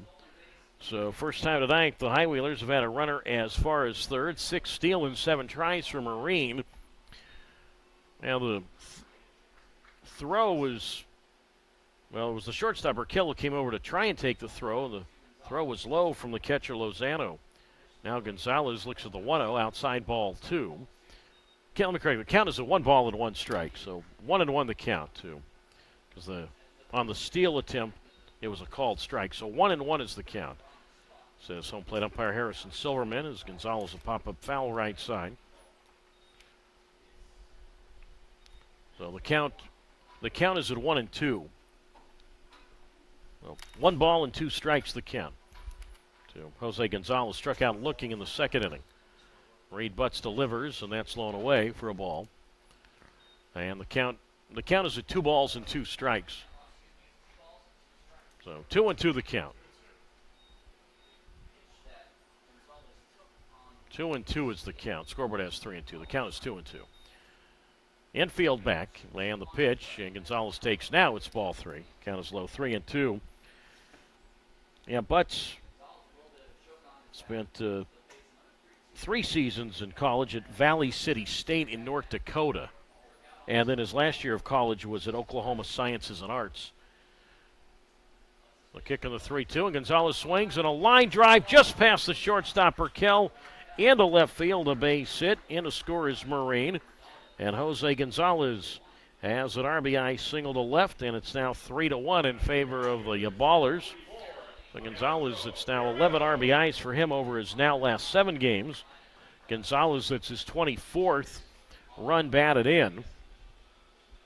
So no doubt the steal and the error helped set up that run. Still only 1 out, and now the possible tying run comes up. Alejandro Figueiredo, he struck out swinging his first time. And the pitch to Figueiredo, and that's lifted into shallow right center field. In and over to his left to make the catch. The center fielder Harden, 2 out. So Figueiredo went down for that one. Harden took a step back, and then he had to hustle far to his left to make the play. So 2 down. Gonzalez back to first, and now Justin Kirby will come up. Gonzalez, by the way, 2 steals this year in 3 tries. And now it's Kirby who bats. Struck out swinging in the second inning. But yeah, I mentioned Butts, 3 years at Valley City State in NAIA school in North Dakota, Valley City, North Dakota. Pitch on the way outside, ball 1-0. So last September, I just finished my season when I was in the American Association. I was with the Winnipeg team, and we finished our season in Fargo. The 1-0 pitch, and that's inside for a ball 2-0. And I took a couple of days after the season in early September to go check out the state capitals of the Dakotas, the one in Bismarck in North Dakota, one in Pierre in South Dakota. The 2-0 pitch, low ball 3-0. But I was driving from Fargo to Bismarck, and I stopped in Valley City, North Dakota, and went over to take a look at the baseball field where Valley City State plays. The kick in the 3-0 here, and that's a strike on the inside corner, 3-1, and it's a stadium that you park sort of on an upper level, like the parking lot is up on a hill, and the stadium is sunk, and a lot of people can just watch the game sitting on a grassy hill. The kick on the 3-1 to Kirby, and that's low outside, ball 4. So he draws a walk. So now the possible tying runs at first. Gonzalez moves to second. Kirby to first. That's the first walk allowed by Butts.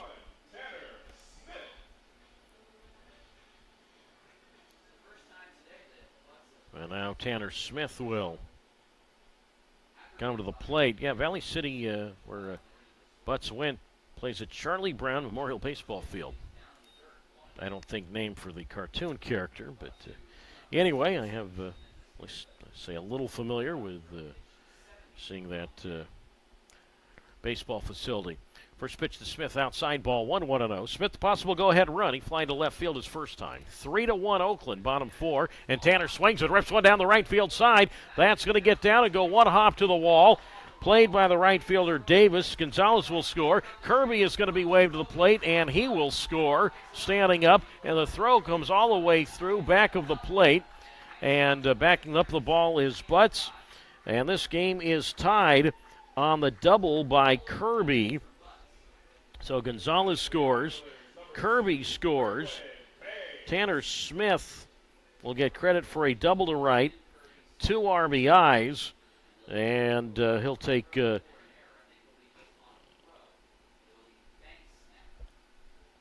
see if he goes to third on the error or third on the throw. We'll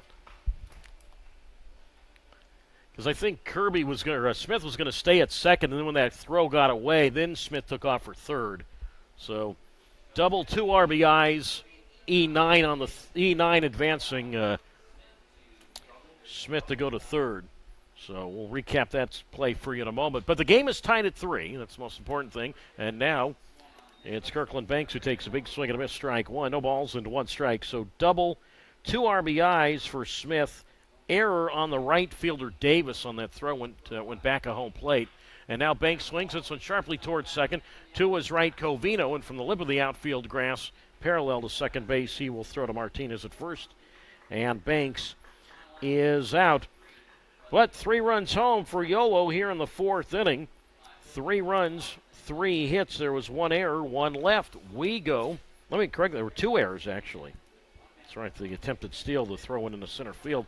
So 3 runs, 3 hits, 2 errors, and 1 left. New ball game as we go on to the 5th inning, 3-3, Yolo and Oakland on YouTube Live and Flow Sports.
Well, brand new game. We go on to the 5th inning. It is 3-3, Yolo and Oakland. I want to correct one thing. The throw when Tanner Smith after the game-tying two-run double in the fourth.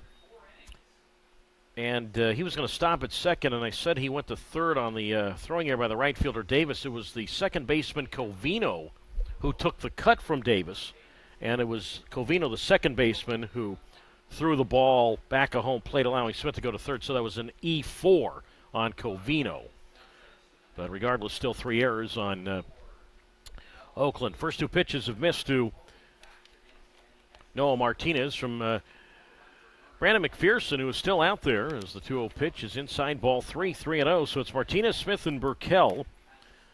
5, 6, and 7. Tanner Smith, I didn't mention at the time, but 2 RBIs for him, give him now 12 this year. And I mentioned that Justin Kirby scored a run on that play, the kick in the 3-0, and that's down the middle, strike one. 3-1 the count with the game equal at 3.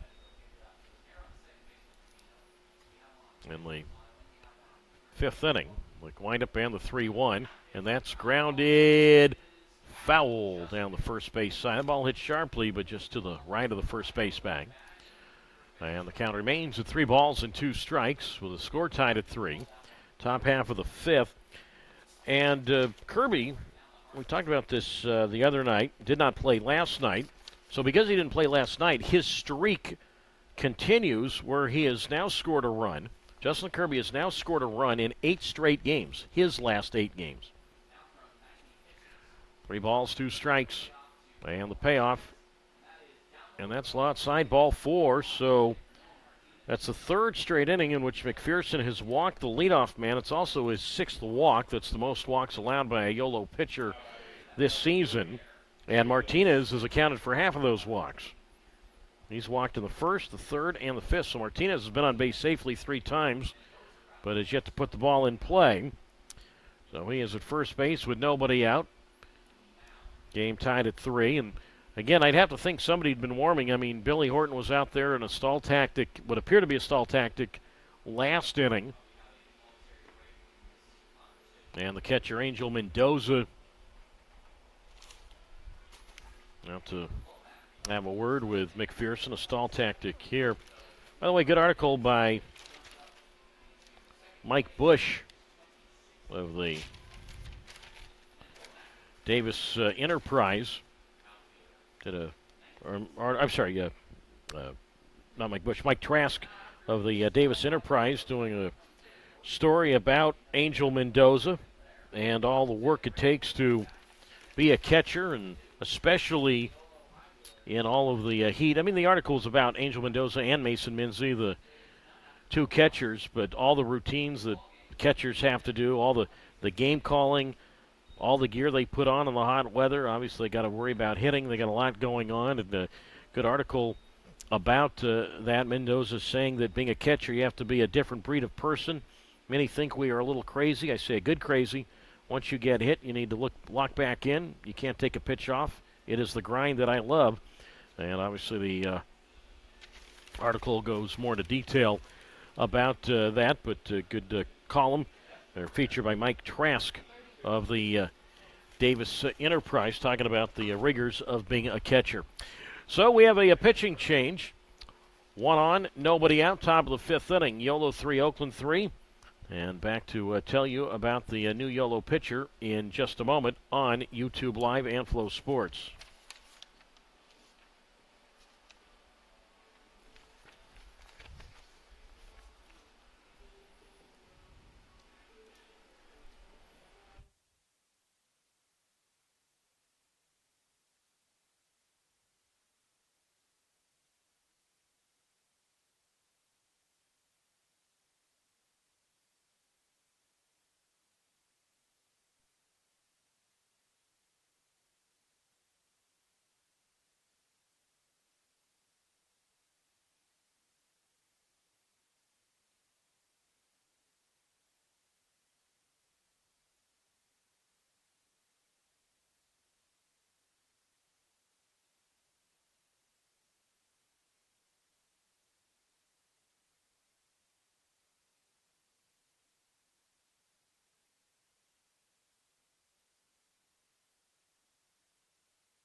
The new pitcher for the Yellow High Wheelers is right-hander Ben Ferrer, and Ferrer is listed as Sunday's starter. I checked with Billy Horton the other day. He told me it's going to be the same rotation. Now, unless Ferrer is coming in just to get some work in today, again, he could maybe go an inning today. This could be a side day, and then he doesn't pitch again until Sunday, so I'll have to check after the game. But Ben Ferrer does come on to do the pitching for Yolo. So Ferrer, record for him this season is 1-1, ERA at 5.40, ninth appearance and his eighth out of the bullpen. So he inherits Noah Martinez at first. 3-3, Yolo and Oakland, top half of the fifth inning. And now here is Jalen Smith, who's 1 for 2 with an infield single. And Ben Ferrer from the belt delivers, and that swung on and lifted high in the air into left field since Kirby, far to his right, shades on and in fair territory, makes the catch toward the corner and left. And Jalen Smith is out. Martinez holds at first. 3-3, Yolo and Oakland, top half of the fifth. And now the shortstop, Brad Burkell, who's been trouble today. He digs in. He is homered and has had a 2-run single. Facing Ferrer, who stands 5'11", 195 pounds. He's 24 years old, from Alpharetta, Georgia, the Atlanta area. And now the pitch on the way to Burkell. High fastball, swing and a miss, strike one. And the count's at no balls and 1 strike. With Noah Martinez, the runner at first base. As Ferrer comes set, and the pitch, and that's foul to the backstop. No balls and 2 strikes. Martinez, in terms of steal attempts this year, just 1 stolen base this year. He has not been caught. So 0-2 the count to Burkell. So it's really Burkell 3 and Yolo 3. Outfield fairly deep straight away, and the 0-2 pitch and a breaking ball, swing and a miss, strike 3. And Burkell down on strikes, so he is out for the first time. And that is the first strikeout for Ferrer, who, again, got a start last Sunday. And, again, I was told he was supposed to start again this Sunday, but Ferrer in his last outing got a no decision. That was a 14-3 Yolo win Sunday at Northern Colorado. Now the first pitch on the way is a strike called on the inside corner to Tyler Lozano, the catcher. 0-1 the count. Ferrer is what was his first professional start for now the second-year pro. Ferrer 6 1/3 innings, allowed 4 hits, 3 runs all earned. Walked 1, struck out 7, allowed a homer. The no ball, 1 strike pitch and a breaking ball, swing and a miss, strike 2.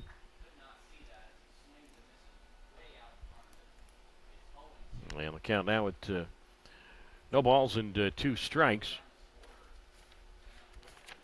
So 0-2 the count to Lozano, who was walked and he has struck out swinging. As Ferrer deals the 0-2, and that's low for a ball. And the count's now at 1 ball and 2 strikes. So Ferrer has been sort of, as I said, I don't want to say spot starter since we thought had been moved into the rotation, but really the long reliever this year. The kick of the 1-2, and that swung on and hit deep in the hole at short. Marine to his right, up with it goes to the second baseman, Leday, and that forces the sliding Martinez. So the leadoff walk this time does not hurt. 6-4 on the force at second. No runs, no hits, no errors, and a man left. Halfway done, we go to the bottom of the fifth inning. 3-3 Oakland and Yolo on YouTube Live and Flow Sports.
Halfway through this one, we go to the bottom half of the fifth. It is 3-3, and Oakland, I guess, in favor of nobody. 3-3, Yolo and Oakland. Abraham De Leon, who we saw in the series at Oakland, he comes on to do the pitching. So both starters will figure a no decision. Brandon McPherson of Yolo, 4+ innings, 7 hits, 3 runs, all earned. He walked 6, struck out 2, allowed a home run. For Reed Butts, 4 innings, 3 hits, 3 runs, all earned, a walk, and 4 strikeouts. So Abraham De Leon, first appearance of this series for the Houston area product. He is 0-1 this year, 5.17 ERA, 10th appearance, and his 8th out of the bullpen. So Angel Mendoza leads it off. For Yolo, it'll be Mendoza, and then the top of the Yolo order for the center fielder, Skinner, and then Marine. And the first pitch to Mendoza, low liner to short, knocked down by Burkell, picks it up, and still plenty of time to throw to Martinez at first. And Mendoza is out, 1 down. Yeah, Burkell looked like was going to catch that ball on the fly, low line drive, but then knocked it down. But one of those where you got to know your personnel, and he did. He knew that he had time with Mendoza running. And Angel is now 0-2 this afternoon, 1 away, and now for the third time today, Yolo will go to the top of its order for the center fielder, Braylon Skinner. He's 0-2 as De Leon delivers, and he takes a strike to Skinner on the outside corner. And the count is a no balls and 1 strike. Skinner is 0-2. He's flying to center. He's grounded to third. Third baseman Hubbard in on the grass on the 0-1, and De Leon misses inside, ball 1. 1 ball, 1 strike, 3 runs, 3 hits, no errors for Yolo. 3 runs, 7 hits, and 3 errors for Oakland. The 1-1, and that's a strike called on the inside corner. 1-2. De Leon, 5'10", 180 pounds. He's 24 years old. Abraham De Leon, who, as I said, we saw him in that series in Oakland a few weeks ago. 2 balls, 1 strike, 1 out. And De Leon delivers, and that swung on and slapped. It hit the right hand of De Leon. The ball comes to the third baseman Hubbard, who charges, picks up the ball, but throws too late to Martinez at first. And well, De Leon, hope he's all right. I mean, that ball was smoked, and De Leon. I mean, I don't know if he really tried to get that with his bare right hand. Maybe just a follow through hit the ball. But it'll be an infield single for Braylon Skinner. So he's at first base with 1 out. Game equal at 3. Bottom of the 5th inning. Now Braylon Marine comes up. Infield single and a run scored. So 3-3, bottom of the 5th inning. And Abraham De Leon from the first base side of the rubber delivers. And Marine a pop-up foul, right side, strike 1. So no balls and 1 strike to count. So Skinner, the runner at first base, 11 steals this year. He has been caught 4 times. So he's being held on by Martinez, and the 0-1 to Marine, who extended his hitting streak in the 4th inning with an infield single, takes inside, ball 1. 1 ball, 1 strike. 11-game hitting streak now for Braylon Marine. Longest by any Yolo player. 1 ball, 1 strike. So I don't have to say with Yolo, I don't have to say this year, because this is an expansion team, so anything that of note that's done in terms of streaks or highs or lows in a game, I don't really have to qualify it and say this year. It's just ever. 1 ball, 1 strike, 1 out. And Marine, a big swing and a foul to the backstop, strike 2. 1 ball and 2 strikes. By the way, Skinner, mentioned at first base, now has hits in 13 of his last 15 games. 23 for 59 in that span, so he's hitting .390 over his last now 15 games. 1 ball, 2 strikes. Turn throw to first, and back safely with a dive is Skinner as the throw was taken by the first baseman Martinez from Abraham De Leon. So 1 ball and 2 strikes. Game tied at 3. By the way, De Leon has already thrown over there twice. Now there goes Skinner, and the pitch to Marine. Hit the other way, the vacated side, and the ball on the left side of the diamond is going to go through into shallow left field. A base hit, beautifully executed hit and run. again, De Leon had already thrown over twice, so he couldn't do so again unless he would have picked off Skinner. It would have been a balk. They sent the runner, and that forced the shortstop Burkell to cover second base. That opened up the left side of the diamond, and seeing that, Skinner goes first to third. Burkell tried to recover, good effort trying to recover, going back to his right, but just couldn't get back in time. So Marine, that's his second hit now. And now something cooking first and third with a one out. Game tied at 3.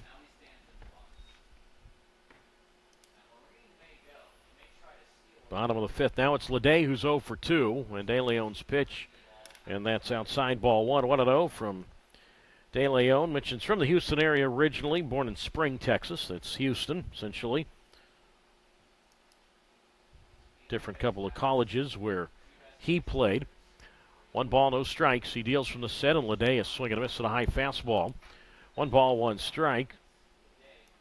Began his college career at Texas San Antonio, played briefly for the Roadrunners, and then a year later, last spring, was at Texas Southern University, which is inner city Houston. Both Division I programs. 1 ball, 1 strike, 1 out. And Leday, who is also from the Houston area, lines one foul right side. 1 ball, 2 strikes.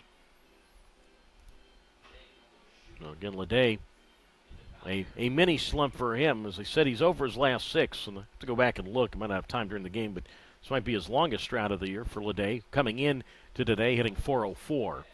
As there goes Marine, pitch taken low outside. Throw to second base is not in time.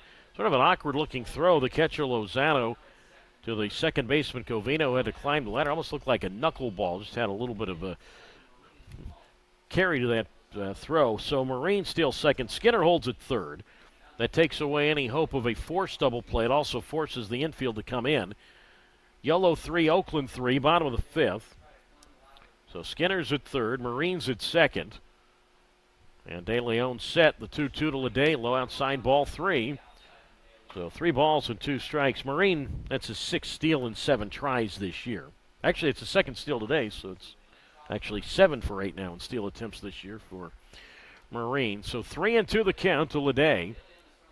Wearing the bright yellow cleats as he taps the bat on home plate. As the pitcher De Leon peers in at Leday. So Skinner at third, Marine at second in the 3-2 pitch. Leday swings, line drive, center field, base hit. Skinner will score. Billy Horton's going to wave Marine to the plate. And he will score standing up, and that's the way to get out of an 0 for 6. Leday, a 2-run go-ahead single. Now 5-3 YOLO in the bottom half of the 5th inning. So Bobby Leday adds to his team high in RBIs. He now has 26 this year. And now it's Jose Gonzalez who bats against Abraham De Leon. Gonzalez RBI single and a run scored. So now Leday at first. And the pitch on the way to Gonzalez, and that's popped up foul left side 0-1. Leday, a team best 14 steals this year. He's been caught just once. So no balls and 1 strike to count to Jose Gonzalez. And the pitch, and Jose swings, and he flies one towards center. Harden back in the sun, and the center fielder is there to make the catch. So Gonzalez is out. Leday back to first base. 5-3 YOLO. So the Highwheelers, who only had 1 base runner through 3 innings, but struck for 3 in the 4th, and now 2 here in the 5th at the moment.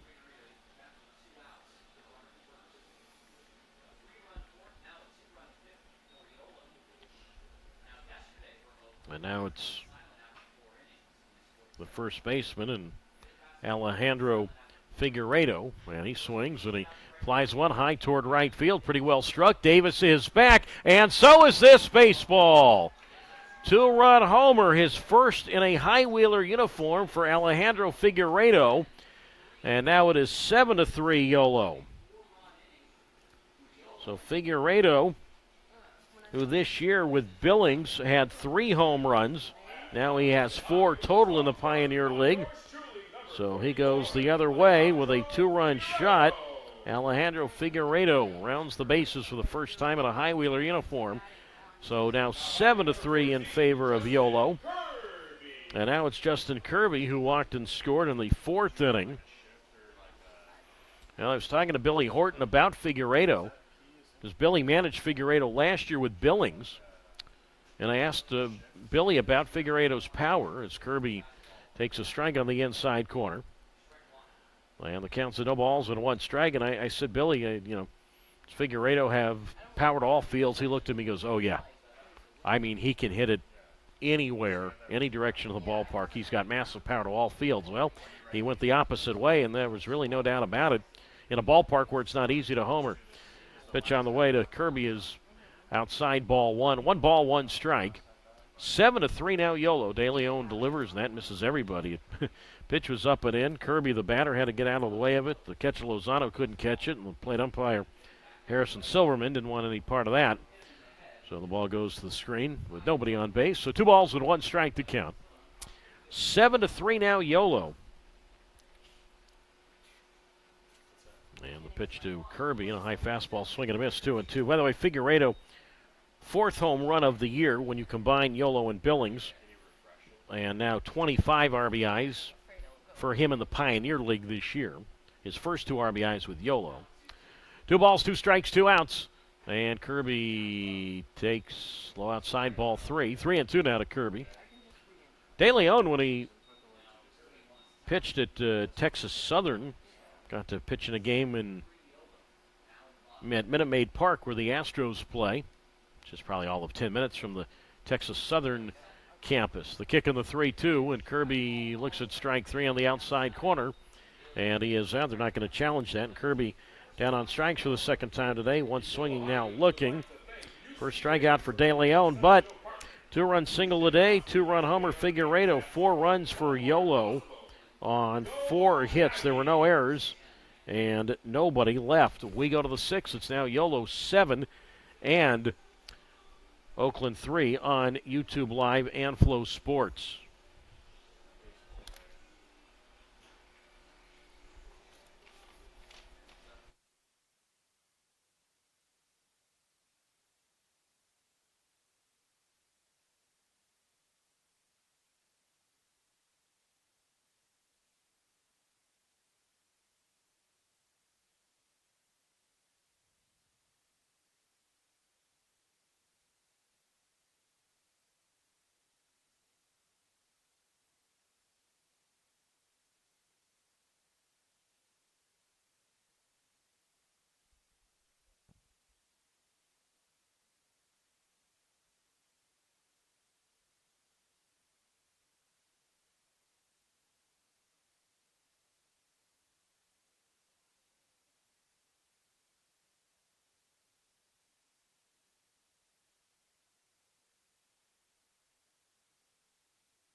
On we go to the 6th inning, 7-3, Yolo leading Oakland, and Jack Zalaski is the new pitcher. Man, the first pitch of Dan Covino is inside ball 1. And the count is at no balls and 1 ball and no strikes to Covino. So it's Covino and the top of the Oakland order for the right fielder Davis, and then Harden 9-1-2 as Zalaski misses outside ball 2. 2 balls and no strikes. So 7 runs, 6 hits, no errors for Yolo. 3 runs, 7 hits, 3 errors for Oakland. Covino is 0 for 1, a walk, a strikeout, and he swings and misses at a fastball. Strike 1, 2-1. So Ben Ferrer, and I mentioned that he's supposed to start Sunday, and I said at the time that probably coming in for just to get some work in is the 2-1, and that hits Covino. Breaking ball, they got Covino in his green helmet. Looks like Covino's okay. He never fell to the ground. He'll trot down to first base. So Covino hit with a pitch, and the leadoff man is on here in the top of the sixth inning in a 7-3 YOLO advantage. So Ferrer just getting an inning of work in. 1 inning and 1 strikeout is his line. So now Zalaski's in his first appearance of the series. And the first pitch on the way to the top of the Oakland order, and Austin Davis popped up. Second baseman is there, and Ledet on the back of the infield dirt to make the catch. And Davis is out. So Davis and Oakland top of the order for the 4th time. 1 away, Covino holds it first, and now it's Peyton Harden with a 7-3 YOLO lead over Oakland here in the 6th inning. For Zalaski, 11th appearance, all out of the bullpen. That's a team high, 2-1 record, ERA of 9 even. And now the pitch to Harden, tapper to second base. That's gloved by Ledet, goes to Marine at second for 1, and his throw to Figueredo at first, good stretch in time. And Harden is out. It's a double play, and remember, he hit into a 4-6 force in the 4th inning, and he was safe at first then. I said, tough man to double up. Well, he's still a tough man to double up, but he hit it just a little harder at the second baseman, Ledet. And that's it in the 6th inning for Oakland. So no runs, no hits, no errors, nobody left. We go to the bottom of the 6th, 7-3. YOLO leads Oakland. Ballers will have a new pitcher when we get back on YouTube Live. That was a 4-6-3. Yeah.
The new Oakland pitcher, right-hander Brody Iglite, capital E-G-L-I-T-E. We saw him in the series in Oakland a few weeks ago. 6'2", 230 pounds for the Northern California product out of Martinez. And Iglite, who just turned 23 in first appearance of this series.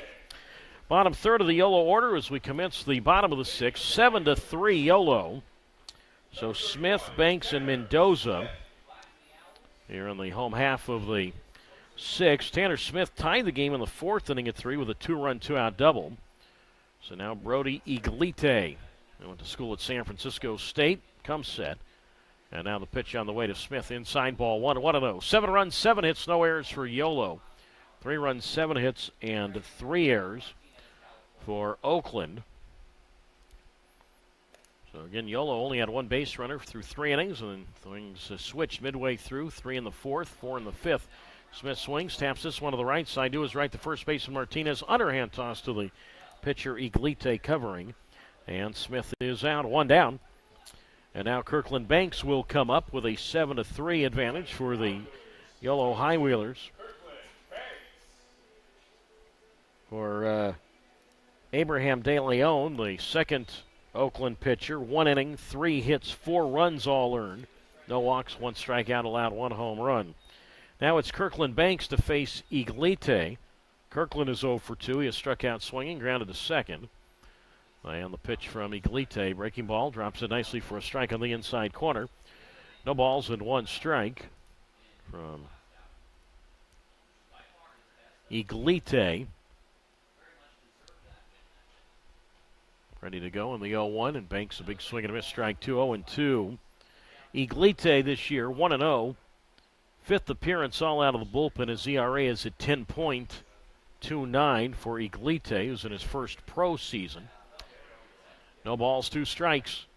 A wind-up man the pitch, and that's popped up foul right side. No balls and 2 strikes, so 7-3, Yolo leads Oakland. Home half of the 6th inning with Angel Mendoza waiting on deck. 0-2 the count, and the pitch, and swung on a miss, strike 3, pitch in the dirt. Banks had to go down for that one. The catcher Lozano up with the ball. Will throw to Martinez at first. And Banks is out. Strikeout, put out, goes 2-3. Quickly 2 down, bottom of the 6th inning with a 7-3 Yolo lead over Oakland. And now it's Angel Mendoza who will come up. He is 0 for 2. He's reached on an error. He is grounded to shortstop. And the first pitch on the way, and that's taken low, ball 1. And the count's at 1 ball and no strikes. Mentioned we talk about the standings coming into today. The 1-0 pitch, and that is grounded foul up along first. 1 ball and 1 strike. Oakland, I'll start by saying the top 2 teams in the Pioneer League in each half, 48 games in both halves. The top 2 teams in each half go to the playoffs. Missoula has a 4-game first place hold over both Boise and Glacier Range. The kick in the 1-1, and the breaking ball taken for a strike on the inside corner. 1 ball, 2 strikes. Now you need to at least get to the 2nd spot in the standings to make the playoffs. And there's a fight for that. 1 ball, 2 strikes, 2 outs. And Mendoza swings in a ground ball under the glove of the pitcher Iglite, but to his right, the second baseman Covino up with the ball, and he'll throw to Martinez at first, and Mendoza is out. We'll talk more about the standings when we get back. Iglite a perfect 6, so no runs, no hits, no errors. Nobody left. We go to the 7th. Yolo 7, Oakland 3 on YouTube Live and Flow Sports. When we get back, Yolo will have a new pitcher.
We go to the top of the 7th inning. It is 7-3. The Yolo High Wheelers out in front. Connor Langrell is the new Yolo pitcher.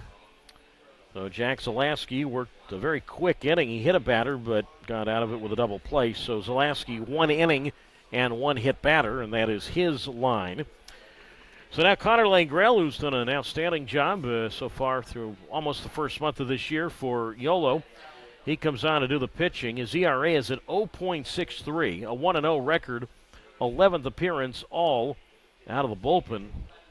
So Connor Langrell comes on to pitch. Talking about the Pioneer League standings, and again, obviously you'd love to finish first, but if you can't, you can still finish second and make the playoffs in either half.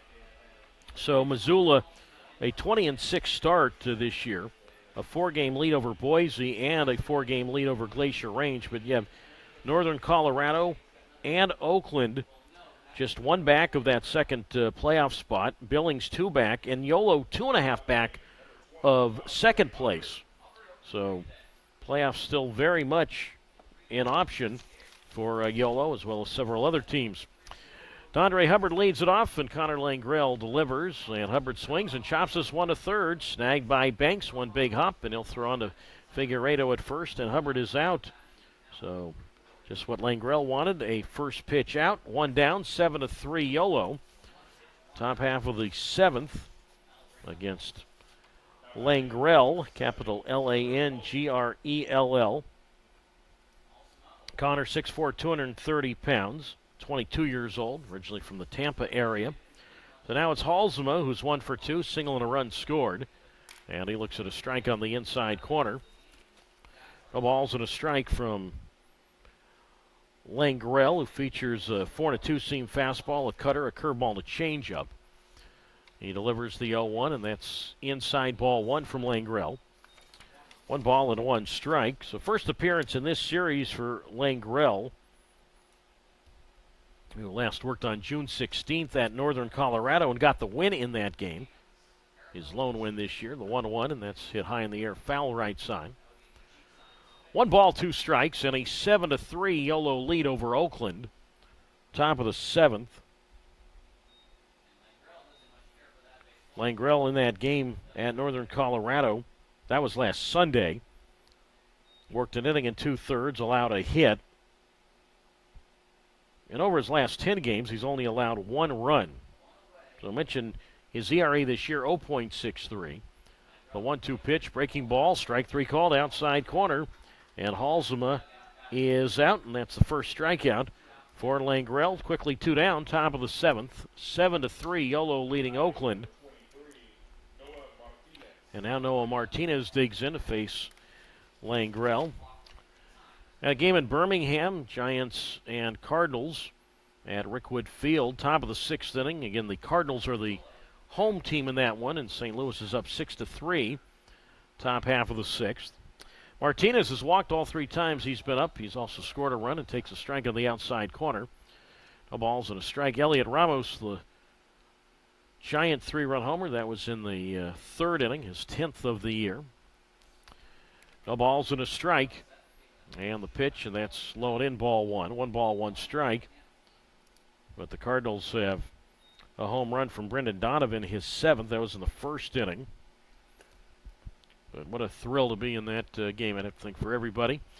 A 1-1 pitch, and that swung on and driven toward right center field. That's going to get down for a hit. To his right to grab the ball, the right fielder Tanner Smith. And Martinez now on base safely for the 4th time this afternoon. Now 1 for 1. 7-3, Yolo leads Oakland, top of the 7th.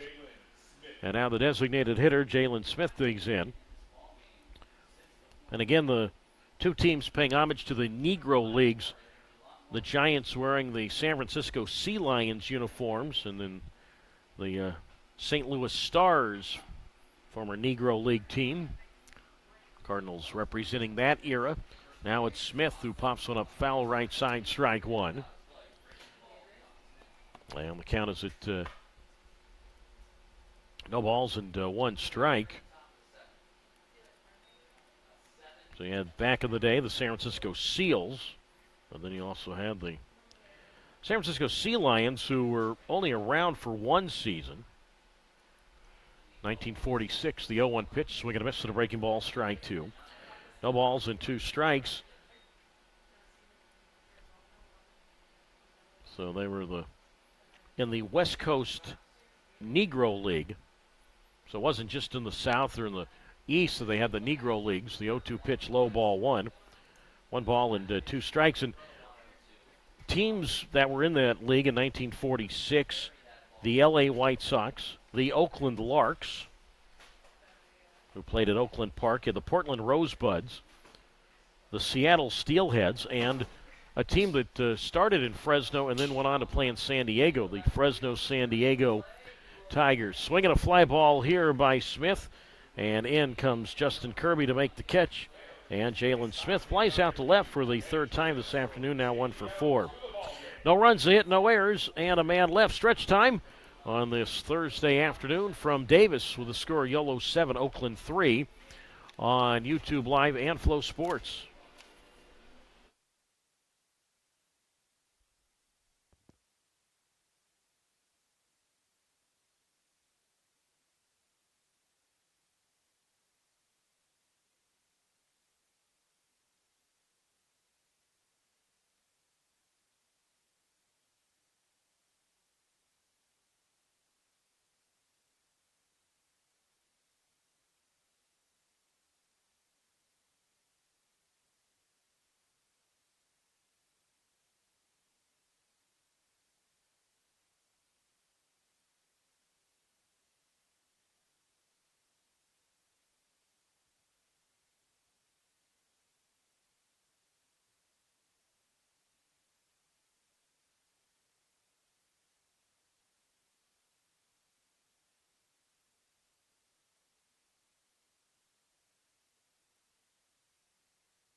Stretch time from Davis. We go to the bottom of the seventh. It is Yolo 7 and Oakland 3. Again, tomorrow, 4:25, we'll start the YouTube live feed and also Flow Sports.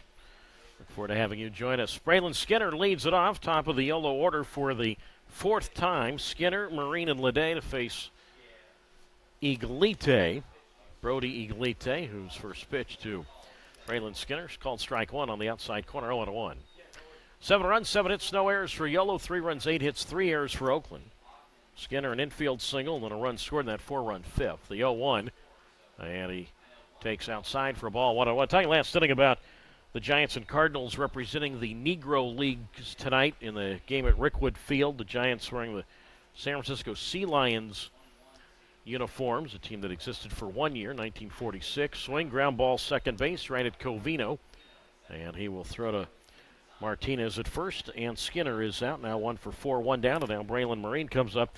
The St. Louis Stars, a Negro League team that had a couple of different leagues in which they were associated. So they were an independent team from 1906 to 1919. I guess Barnstorm didn't really have a league, and then they were put into the Negro National League from 1920 to 31. So, of course, they're wearing those uniforms tonight. Or St. Louis. Now it's Marine, 2 for 3. Couple singles, couple steals, couple runs scored. And Iglite's pitch outside, ball one. 1 ball and no strikes. Well, apparently they appealed to the first base umpire, Eric Martinez, who said that Marine went around on that check swing. So I guess he didn't check his swing. Counts at 0-1. And Marine takes a breaking ball for a strike on the inside corner. No balls and 2 strikes.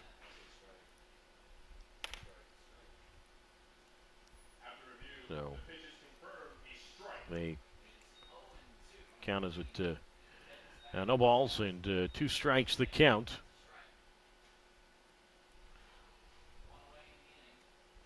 So apparently the count at no balls and 2 strikes now to Braylon Marine. Again, an 11-game hitting streak. but she's extended with 2 hits tonight. The 0-2 pitch, and that's outside, ball 1. And the count now at 1 ball and 2 strikes. So 1-2 the count to Braylon Marine. The windup and the 1-2, and that's outside, ball 2. So now 2 balls and 2 strikes the count. And there's another first that's in that game tonight in Birmingham. The 2-2 on the way, and Marine swings, flies one to left field, and back to make the catch, the left fielder in Halsema. And Marine is out. Second time he's flied out to left. 2 down. And now Bobby Leday will come to the plate. It's the first time ever that all 4 umpires are African American. Now, these aren't guys that work on the same crew, but tonight they are that crew. So now it's Leday, and he takes a strike on the outside corner. No balls and 1 strike, and obviously the history of baseball, the Negro Leagues had African American umpires back in the day, and now 4 gentlemen working that game tonight. The 0-1 pitch popped up foul right side, 0-2. So a salute to Alan Porter, Adrian Johnson, Malachi Moore, and C.B. Buckner. First time in Major League history that 4 African American umpires have worked the same game. No balls, 2 strikes, 2 outs. And the pitch, and Leday takes inside for a ball. That's ball 1. 1 ball and 2 strikes. So I've had an opportunity to meet Malachi Moore, the youngest of those 4, and can't wait to hear what he has to say about working that game. The 1-2 pitch low, 2-2. Malachi very involved with umpiring clinics. He now lives in the Phoenix area, but Malachi grew up in inner city Los Angeles, and very involved with getting minorities into baseball, whether it be playing or certainly umpiring. 2 balls, 2 strikes, 2 outs. Leday a 2-run single in the 5th inning, which gave Yolo the lead. He swings here and hits this one toward third. Charged and gloved by Hubbard. Throws from the grass to first. Leday is out by an eyelash and can't believe it. And Leday not thrilled there by the call by the first base umpire, Eric Martinez. So Leday out by an inch. And that ends the 7th. A perfect 7th for Iglite, who has 2 perfect innings this afternoon. We move to the 8th. 7-3, Oakland leads Yolo on YouTube Live and Flow Sports.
On we go to the top of the 8th inning. 7 runs, 7 hits, no errors for Yolo. 3 runs, 8 hits, 3 errors for Oakland.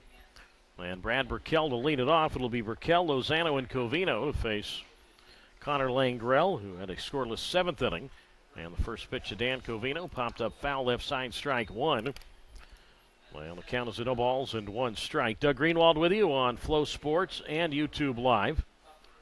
Burkell, I think I said Covino fouled the first pitch off.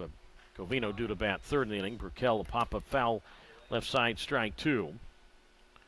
And the count's now at no balls and two strikes to Burkell, who sort of been a tale of two games. The first half of the game belonged to Brad Burkell, who had a solo homer leading off. I guess most homers when you lead off an inning are solo, but homer to lead off the second, and then a two-run single with two out in the third inning.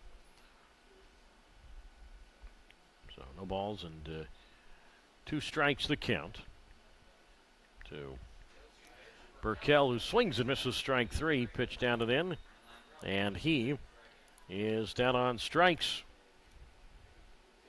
And Burkell strikes out swinging for the second time. Second strikeout for Langrell.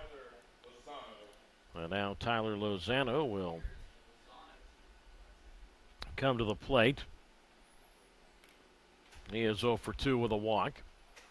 That game in Rickwood, in the Giants and Cardinals going at it. Brandon Crawford getting a chance to play against his former teammates for the first time after spending 2011 through last year, 12, 13 years with the Giants. Crawford now with the Cardinals, and he's playing third base tonight in that one. The 0-1 pitch foul to the backstop, strike two. And the count now at no balls and two strikes. First time ever in the career of Brandon Crawford, major league career at least, that he has ever played third base. There were a lot of firsts in that game tonight. The kick of the 0-2, and that hits Lozano. Tried to back out of the way of that one. Breaking ball got away, and he will go down to first. Second time he's been on base safely tonight. So Langrell hits the batter. 7-3 YOLO, top half of the eighth. And now Dan Covino will come up. But, I've seen a lot of people post stuff on there, and people who I'm really excited to see who are there. I'm really excited to see everybody who's had a chance to attend that event. Now it's Covino, and he takes inside ball one. And the count is at 1 ball and no strikes to Covino, who is 0 for 1. He's walked, and he has been hit with a pitch. Saw that Marty Lurie, who hosts a show every weekend during the baseball season on KMBR, and a great baseball historian. Saw Marty was there. That's thrilling I have to think how thrilled he is to see that ballpark, Rickwood Field. The 1-0 pitch hit foul up along first. 1 ball, 1 strike, and the minor league game was played there the other night between the Montgomery team and, of course, the Birmingham team, and both those teams recognized those cities wearing Negro League uniforms. The 1-1 pitch, and that slapped deep in the hole and threw into left field, a base hit just past the shortstop Marine. So Covino, now third time he's been on, his first hit today. He is now 1 for 2. Up to second is Lozano as the left fielder Kirby gets the ball in toward shortstop. And now for the 5th time this afternoon, Oakland will go to the top of its order for the right fielder, and Austin Davis. He is 1 for 4 with a single. But it was the Birmingham Black Barons, and then said the Montgomery team ended up wearing uniforms. I'm trying to think what team represented Montgomery in the Negro Leagues. To look that one up, but the Montgomery Biscuits, as they are normally called, they were the Montgomery Gray Sox the other night. So now the pitch on the way to Davis, inside ball one. 1-0. The Montgomery Gray Sox were in the Negro Southern League back in the early 1930s. So that was the matchup the other night, the Black Barons against the Gray Sox, Birmingham against Montgomery, respectively. The 1-0 pitch, and that sails way outside and all the way to the backstop. And the wild pitch will move Lozano to third and Covino to second. And the count's now at 2 balls and no strikes. So no chance of a forced double play. And Jerome Williams will come out and have a visit with Langrell. slow him down a little bit with a 7-3 lead. So now base hit to the outfield could make it a two-run game. But anyway, those two teams played on the minor league side the other night at Rickwood Field, and it was announced in the middle of that game about the passing of Willie Mays and how eerie that must have been, where all those folks were on the night that Willie passed in the same place that Willie started playing professionally with the Birmingham Black Barons as a 16-year-old back in the early 30s. And one of my biggest thrills ever as a baseball fan was attending the Rickwood Classic in 2014. I had a day off from my team in Fresno. The Grizzlies were already in the Central Time Zone playing at Round Rock. We played on a Tuesday night, had Wednesday off. The Rickwood Classic was on that Wednesday. The kick on the 2-0 low, now ball 3-0. And I always said the only way I could ever make that Rickwood game, I would need to be already in the Central Time Zone with a day off. And lo and behold, after all these years, the schedule worked in my favor. 3 balls, no strikes. Harden on deck, and Davis taking all the way. Looks at a strike on the inside corner. 3 balls and a strike, so I drove up to Dallas with my longtime friend and baseball park guru, Joe Mock. Joe was at that game tonight in Birmingham. Joe drove me up to Dallas, the 3-1 pitch, and that's hit on the ground past the third baseman Banks, left field base hit. Lozano will score to make it 7-4 in favor of Yolo. Covino goes to third. Davis has his second hit. Give him an RBI, so 7-4 now, High Wheelers in the top half of the 8th inning. So give an RBI to Austin Davis. That is RBI number 19 for him. And now the possible tying run comes up. It's Peyton Harden. 10 hits now for Oakland. Harden is 1 for 3. Single and a walk, and he swings and misses at a curve. Strike 1, 0-1. We'll talk more about my exploits. It's a fancy term right there. My trip to Rickwood later. Focus here is that the tying run is at the plate. So Covino's at third. Davis is at first. And the pitch to Harden. It's a big swing and a pop-up foul left side 0-2. Anyway, real quickly, we have a little break between pitches. So Joe Mock drove me up to Dallas from Round Rock. Took the 7 a.m. flight from Dallas Love Field to Birmingham. Got in by about 9 o'clock. Game was at 12:30. And went to the Rickwood Classic that year in 2014. Birmingham played Mississippi. The 0-2 pitch. High fastball, swing and a miss, strike 3. Harden is out. So, third strikeout for Langrell, 2 down. But now you got the powerful Hubbard who comes up as the possible tying run. But that definitely was one of my biggest thrills ever. I've always wanted to get to see a professional baseball game at Rickwood Field. And my longtime friend, Birmingham broadcaster Kurt Bloom, allowed me to do an inning of play-by-play for that one. And that was an absolute thrill to be there at that historic ballpark to see an actual professional baseball game. And wish I could see one there every year. Wish the schedule would allow for me to be back there. All about me, folks. But anyway, it was a great day. Hubbard takes inside ball 1-0. He's 0 for 4. Langrell's pitch, and Hubbard a pop-up foul to the backstop. 1 ball, 1 strike, and Hubbard is the possible tying run. It is 7-4, Yolo.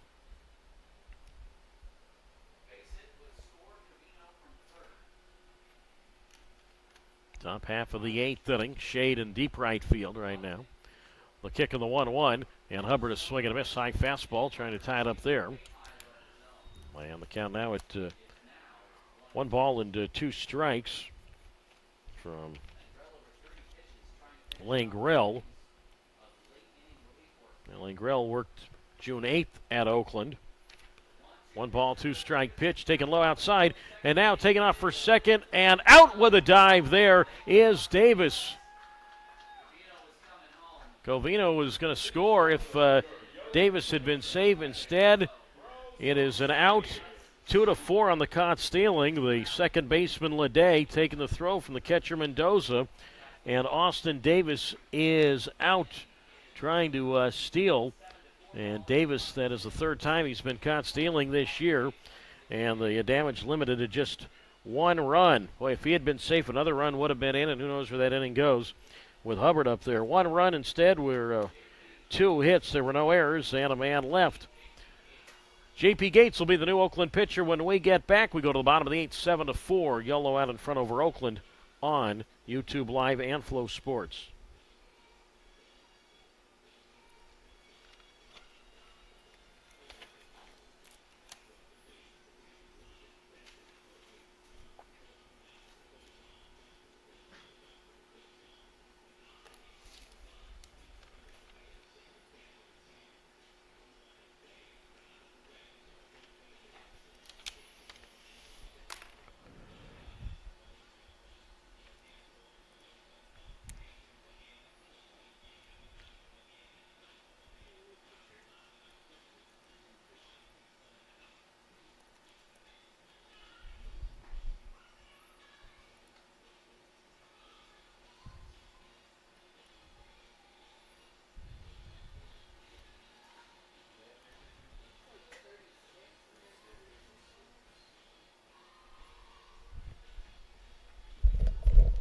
Gates.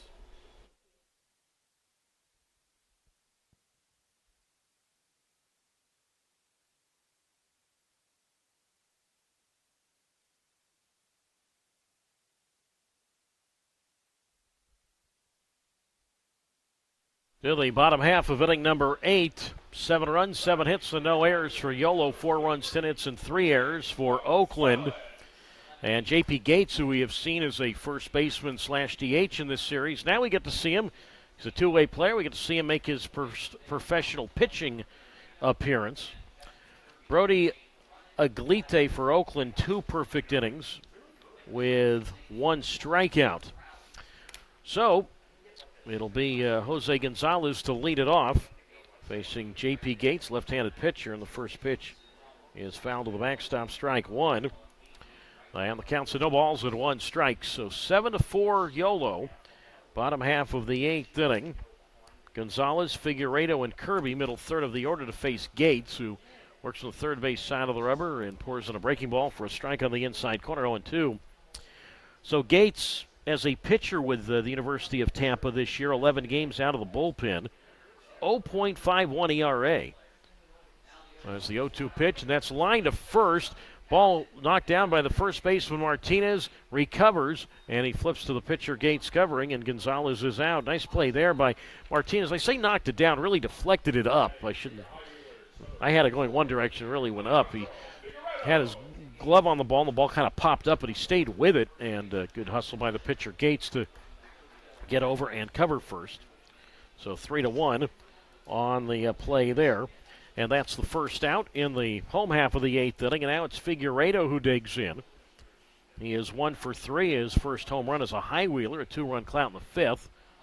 And he takes inside from Gates, ball 1. 1 ball, no strikes. A couple of players who just joined their teams this series. Gates against Figueiredo. 7-4 Yolo, bottom of the 8th inning. And the pitch is outside, ball 2, 2-0. But Gates, whether it be the University of Miami or Valdosta State or the University of Tampa, combined to pitch 70 games in college, in addition to being a first baseman, the 2-0. And that's a strike on the outside corner. 2 balls and 1 strike. He had 21 strikeouts in 17 2/3 innings this year with the Spartans en route to the D2 baseball championship. The 2-1 reached for and a foul to the backstop, strike 2. So 2 balls and 2 strikes with Kirby waiting on deck. So 2 balls and 2 strikes the count. 7-4 Yolo. Bottom 8th, and the pitch. Figueiredo drives one foul toward the Yolo first base dugout. Count holds at 2-2.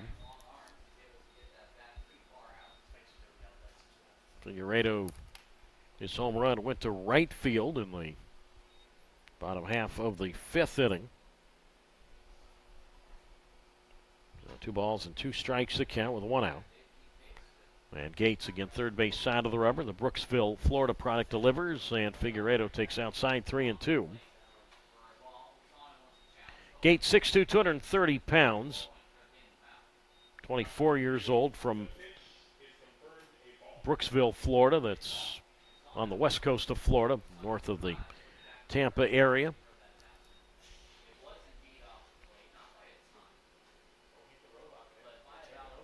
So 3 balls and 2 strikes the count. That game in Birmingham now 6-5 St. Louis, bottom half of the 7th. The Sea Lions of San Francisco and the Stars of St. Louis representing the Negro Leagues. 3 balls, 2 strikes. The kick on the payoff, and Figueiredo swings, and he drives this one toward right. Sends Davis going back. He'll reach out and collides with the ball, but cannot catch the ball. The ball caroms onto the grass. Good effort by Austin Davis. He had a long way to go over that ball. He ran into the padded wall out there in right field in the shade. And Figueiredo ends up at second base with a 1-out double. He's now 2 for 4. 8th hit for Yolo, 7-4 Yolo, bottom of the 8th.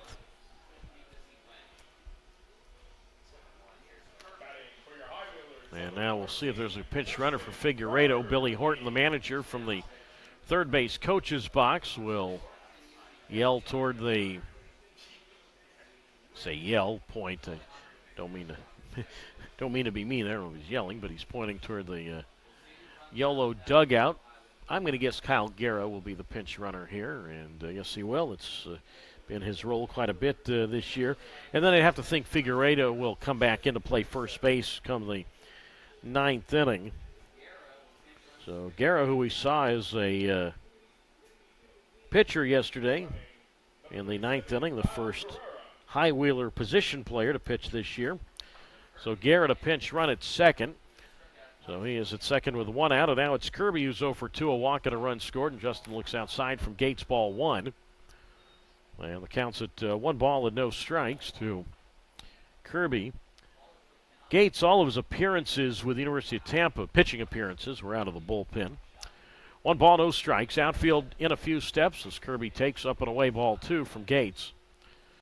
2 balls, no strikes. Mentioned Kirby, a walk and a run scored in that 3-run 4th. Mentioned this earlier, but now 8 straight games for Kirby where he has scored at least a run. Now, yesterday he had off, but that doesn't count against his streak. Obviously, he didn't play, so can't hold that against him. The 2-0 pitch, swing and a miss with a fastball, strike 1. 2 balls and 1 strike. And when I mentioned that Kirby had extended the streak to 7 games, he did so on Tuesday. I talked to him after the game about that. The kick of the 2-1, and that's foul to the backstop, strike 2. 2 balls and 2 strikes the count. And I now can have a clear conscience because I didn't jinx the streak because he did continue it today. 2 balls, 2 strikes the count. Tanner Smith on deck. Lead at second by Guerra. And the pitch, and Kirby takes that's in the dirt. It kicks away from the catcher Lozano, third base side, and seeing that on the wild pitch, Guerra moves to third. So the speed of Guerra paying off there. Now a runner at third with 1 out.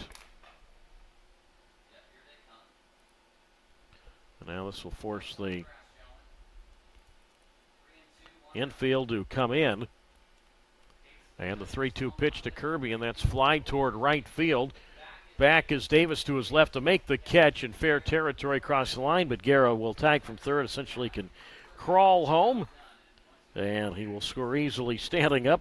Sacrifice fly, so that wild pitch certainly setting that up, and the High Wheelers get that run right back. So now 8-4 in favor of the hometown Yolo High Wheelers. Give Kirby his first RBI tonight, his 10th in a yellow uniform.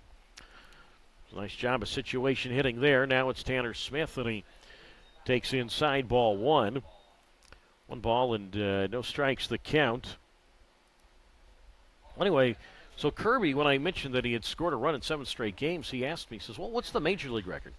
As the pitch to Smith, and that's driven toward left center field, and that's going to get down a base hit. And Smith takes a big turn at first, and he will stop there. The center fielder, Harden, moved far to his right. The left fielder, Halsema, went to his left, and Tanner Smith was able to sneak that ball between them. Eventually, the center fielder, Harden, got to the ball. So Smith now 2 for 4. High Wheelers hit number 9, which matched their total from yesterday, and now it's Kirkland Banks who bats with an 8-4 YOLO lead. bottom of the 8th inning. So Justin Kirby said, well, I've scored a run in 7 straight games. And, yeah, I know we're not in the major leagues here, but he asked, what is the major league record for most consecutive games scoring a run? So now it's Banks, and he takes a strike on the outside corner. And the count is at no balls and 1 strike. Well, that belongs to a player who did it back in the 1890s. Player by the name of Billy Hamilton. No, not the same Billy Hamilton who played recently with the Reds and a few other big league clubs. By the way, it was originally called a strike to Banks. It's been overturned to a ball on the challenge, so 1 ball and no strikes. But there's a Billy Hamilton who's in the Baseball Hall of Fame who played with the Philadelphia Phillies in the 1800s and the Kansas City Cowboys. There was a National League team, and then the Boston Bean Eaters. Anyway, that Billy Hamilton holds the record for most consecutive games with a run scored at 25. The 2-0 pitch to Banks, and that's driven toward left field. Halsema on the run, and the left fielder will get there to make the catch in fair territory. And Banks is out. So Justin Kirby, even to catch that record, he'd have to score a run in 25 straight games, but got me wondering what that record is at the major league level. 1 run for Yolo, 2 hits. There were no errors, and a runner left. We go to the 9th. Last chance for Oakland. Yolo 8 and Oakland 4. Back in a moment on YouTube Live and Flow Sports.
Last chance for the Oakland Ballers as we go to the top of the 9th inning. It is Yolo 8 and Oakland 4. 8 runs, 9 hits, no errors for the hometown High Wheelers. 4-10-3 for the visiting Ballers. Ty Buckner in a non-save situation will come on and try and close this one. Alejandro Figueiredo, after Guerra pinch ran for him in the bottom of the 8th, Figueiredo re-enters the game at first base.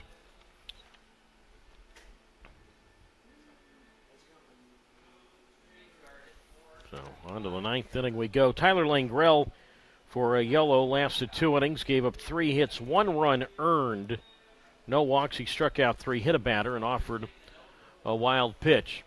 So Buckner, he comes on for the first time in this series for the St. Louis area product. ERA at 2.08, 9th appearance all out of the bullpen. He is without a decision this year. And Buckner does have 3 saves. So it'll be for Oakland leading off, Dondre Hubbard to face Buckner, whose first pitch, and Hubbard takes inside ball 1. 1-0 Hubbard, Halsema, and Martinez. 3, 4, and 5 to face Buckner. So again, Buckner first appearance of this set. 1 ball, no strikes. And the pitch on the way, and that's a big swing and a miss, strike 1. 1 ball and 1 strike. Buckner, 6'1", 190 pounds, 25 years old. Was in the MLB Draft League last year with State College. Hubbard is 0 for 4. Outfield medium depth straight away in the 1-1. And that swung on and slapped towards short. To his right, Marine up with the baseball, and a long throw across to Figueiredo. at first, and Hubbard is out now 0 for 5 this afternoon, so one down. Hubbard hitless in his last 9 at-bats. And now Trevor Halsema will come up to face Buckner. Halsema is 1 for 2. Well, 1 for 3, I should say. Single and a run scored. He's also walked. 8-9-0 for Yolo, 4-10-3 for Oakland. And Buckner's pitch, and that's outside ball 1. And the count's at 1 ball and no strikes from Ty Buckner, who last worked 6 days ago in northern Colorado. The 1-0 on the way outside for a ball. 2-0. Buckner on June 14th worked 1 inning, earned the save, allowed 2 hits, 1 run earned. Had 2 saves in that series at northern Colorado. So 2 balls and no strikes to count with an 8-4 Yolo advantage, top of the 9th inning. High-Wheelers trying to take 2 out of the first 3 of this set. So 2 ball, no strike pitch, and that's low ball 3 from Buckner. And the count's at 3 balls and no strikes. And a ton of shade out in deep right field where Smith is standing, but for the most part, still plenty of daylight here. So we get tomorrow will be the longest day of the year in terms of sunlight, the summer solstice. 3-0 pitch is a strike on the outside corner, 3-1, so probably won't get completely dark till maybe 8:45 tomorrow. Be pretty much around the same time tonight. 3-1 to count with 1 out. And the pitch on the way, and that's swung on by Halsema. He pops it up. Foul ground first base side. Figueredo over near the net. Makes the catch well back of the Yolo first base dugout. So nice play there by the first baseman Alejandro Figueredo. 2 down as Halsema fouls out. Now 1 for 4. And now Oakland is down to its last out for the first baseman Noah Martinez with an 8-4 Yolo lead. Top of the 9th inning. So tomorrow we'll start the YouTube live feed at about 4:25 and the game feed on Flow Sports around the same time. Right-hander Jacob Reardon will make his first pro start for Oakland, and Yolo right-hander Sean Gamelin will go for the High-Wheelers. The first pitch on the way is swing and a miss, strike 1.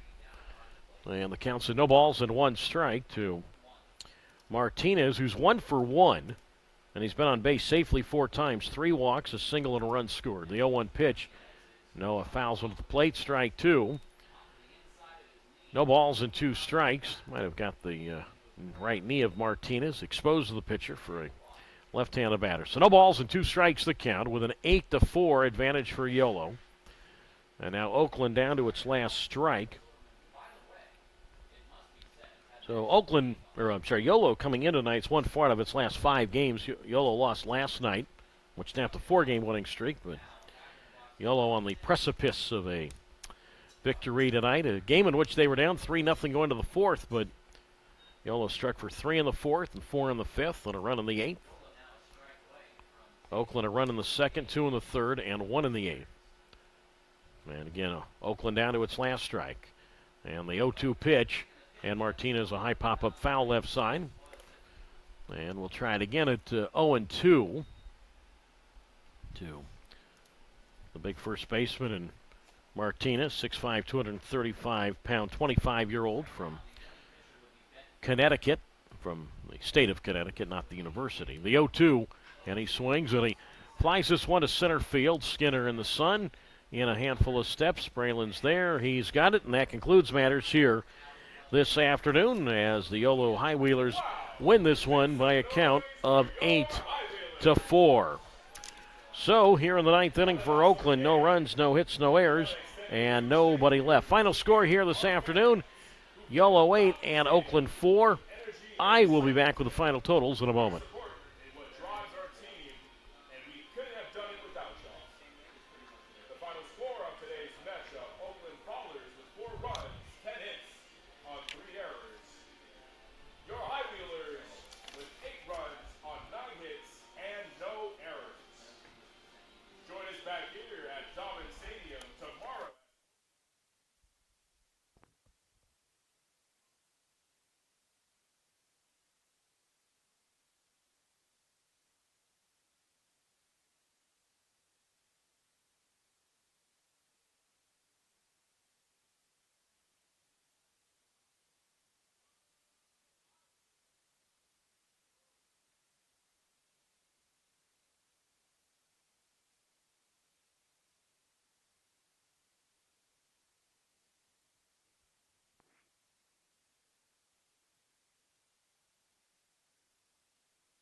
Final score here this afternoon, Yolo 8 and Oakland 4. Here are the final totals first for the victorious Yolo High Wheelers, who are now 13 and 11.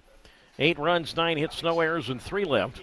For the Oakland Ballers, who dropped to 15 and 12, 4 runs, 10 hits, 3 errors, and 10 left. Ben Ferrer is the winning pitcher. Is a guy that was just supposed to get an inning of work in, and he gets the win out of it. And he is now 2-1 for Yolo in the loss to Abraham De Leon of Oakland. He is 0-2. Time of today's game, 2 hours and 40 minutes. And again, by team rule, we announce the attendance as a 0. Brandon McPherson was the starting pitcher today for Yolo. And for the Oakland Ballers, it was Reed Butts in a spot start. Supposed to have been Carson Lambert, but he was signed by the Toronto Blue Jays. So Butts gets the call today. And McPherson struggled with his control today. Walked 6, the most allowed by a high wheeler pitcher this year in 4+ innings. Oakland took an early 3-0 lead. A home run by shortstop Brad Brukel in the second. And then in the third, he added a 2-run single. So it was 3-0 Oakland, and the Yolo Bats were quiet through 3 innings against Butts. But then in the 4th inning, Yolo got things going. An infield single by shortstop Braylon Marine, which extended his hitting streak to 11 games. Then he stole second, moved to third on a throwing error by the Oakland catcher Tyler Lozano. Designated hitter Jose Gonzalez then came through with an RBI single to left, which made it 3-1 Oakland. And then later in the inning with 2 out, right fielder Tanner Smith, a 2-run double to right to tie the game at 3. Yolo would take the lead for good, scoring 4 times in the 5th inning. A 2-run single by second baseman Bobby Leday, and then 2 batters later, a 2-run homer by first baseman Alejandro Figueiredo. His 4th homer of the year in the Pioneer League and his first as a high wheeler. Figueiredo would later add a double and another run scored in the 8th inning. Justin Kirby in the 8th added to the Yolo lead with a sac fly. And Kirby, who, by the way, walked and scored in that 4th inning, extending his streak of games in which he has played now, his last 8 games, scoring at least a run. And Yolo would go on and win 8-4. McPherson, 4 innings plus and a no decision, 7 hits, 3 runs all earned, 6 walks, 2 strikeouts, and a home run. Ben Ferrer, 1 inning, 1 strikeout. His line, he's expected to start Sunday, gets the win. Jack Zalaski, a very quick inning, 1 inning, 1 hit batter. Connor Langrell struck out 3 over 2 innings for the Tampa area native. 3 hits, 1 run earned, no walks, a hit batter, and a wild pitch. And Ty Buckner, a perfect 9th inning, 1 inning and all zeros. Reed Butts, the Oakland starter, 4 innings, 3 hits, 3 runs all earned, a walk, 4 strikeouts. De Leon, the loss, 1 inning for Abraham, 3 hits, 4 runs all earned, no walks, a strikeout, gave up the home run to Figueiredo. Brody Iglite, 2 innings, 1 strikeout, and then J.P. Gates in his first pro pitching appearance. 1 inning, 2 hits, 1 run earned, no walks, no strikeouts, and a wild pitch. Ferrer, the winner for Yolo, 2-1. De Leon, the Oakland loss, 0-2. 2 hours and 40 minutes this game took. All right, we are on to the 4th game of the series. Tomorrow we'll start the feed for YouTube Live and Flow Sports at right around 4:25. 4:30 is the announced first pitch. It'll be for Oakland. Jacob Reardon, who gets his first appearance, first ever start, I should say, at the professional level for Reardon, who worked earlier in the series out of the bullpen. No wins, no losses, and 0 ERA in the early going for him. And Yolo will counter with right-hander Sean Gamelin, 0-1 with an ERA of 9 even. And we look forward to having you join us. Great job by everybody and our producer, on-site director Michael Sapel, for putting this one together. Final score again is Yolo has taken 2 out of the first 3 games against Oakland. Yolo 8 and Oakland 4. Doug Greenwald saying good afternoon from Dobbins Stadium.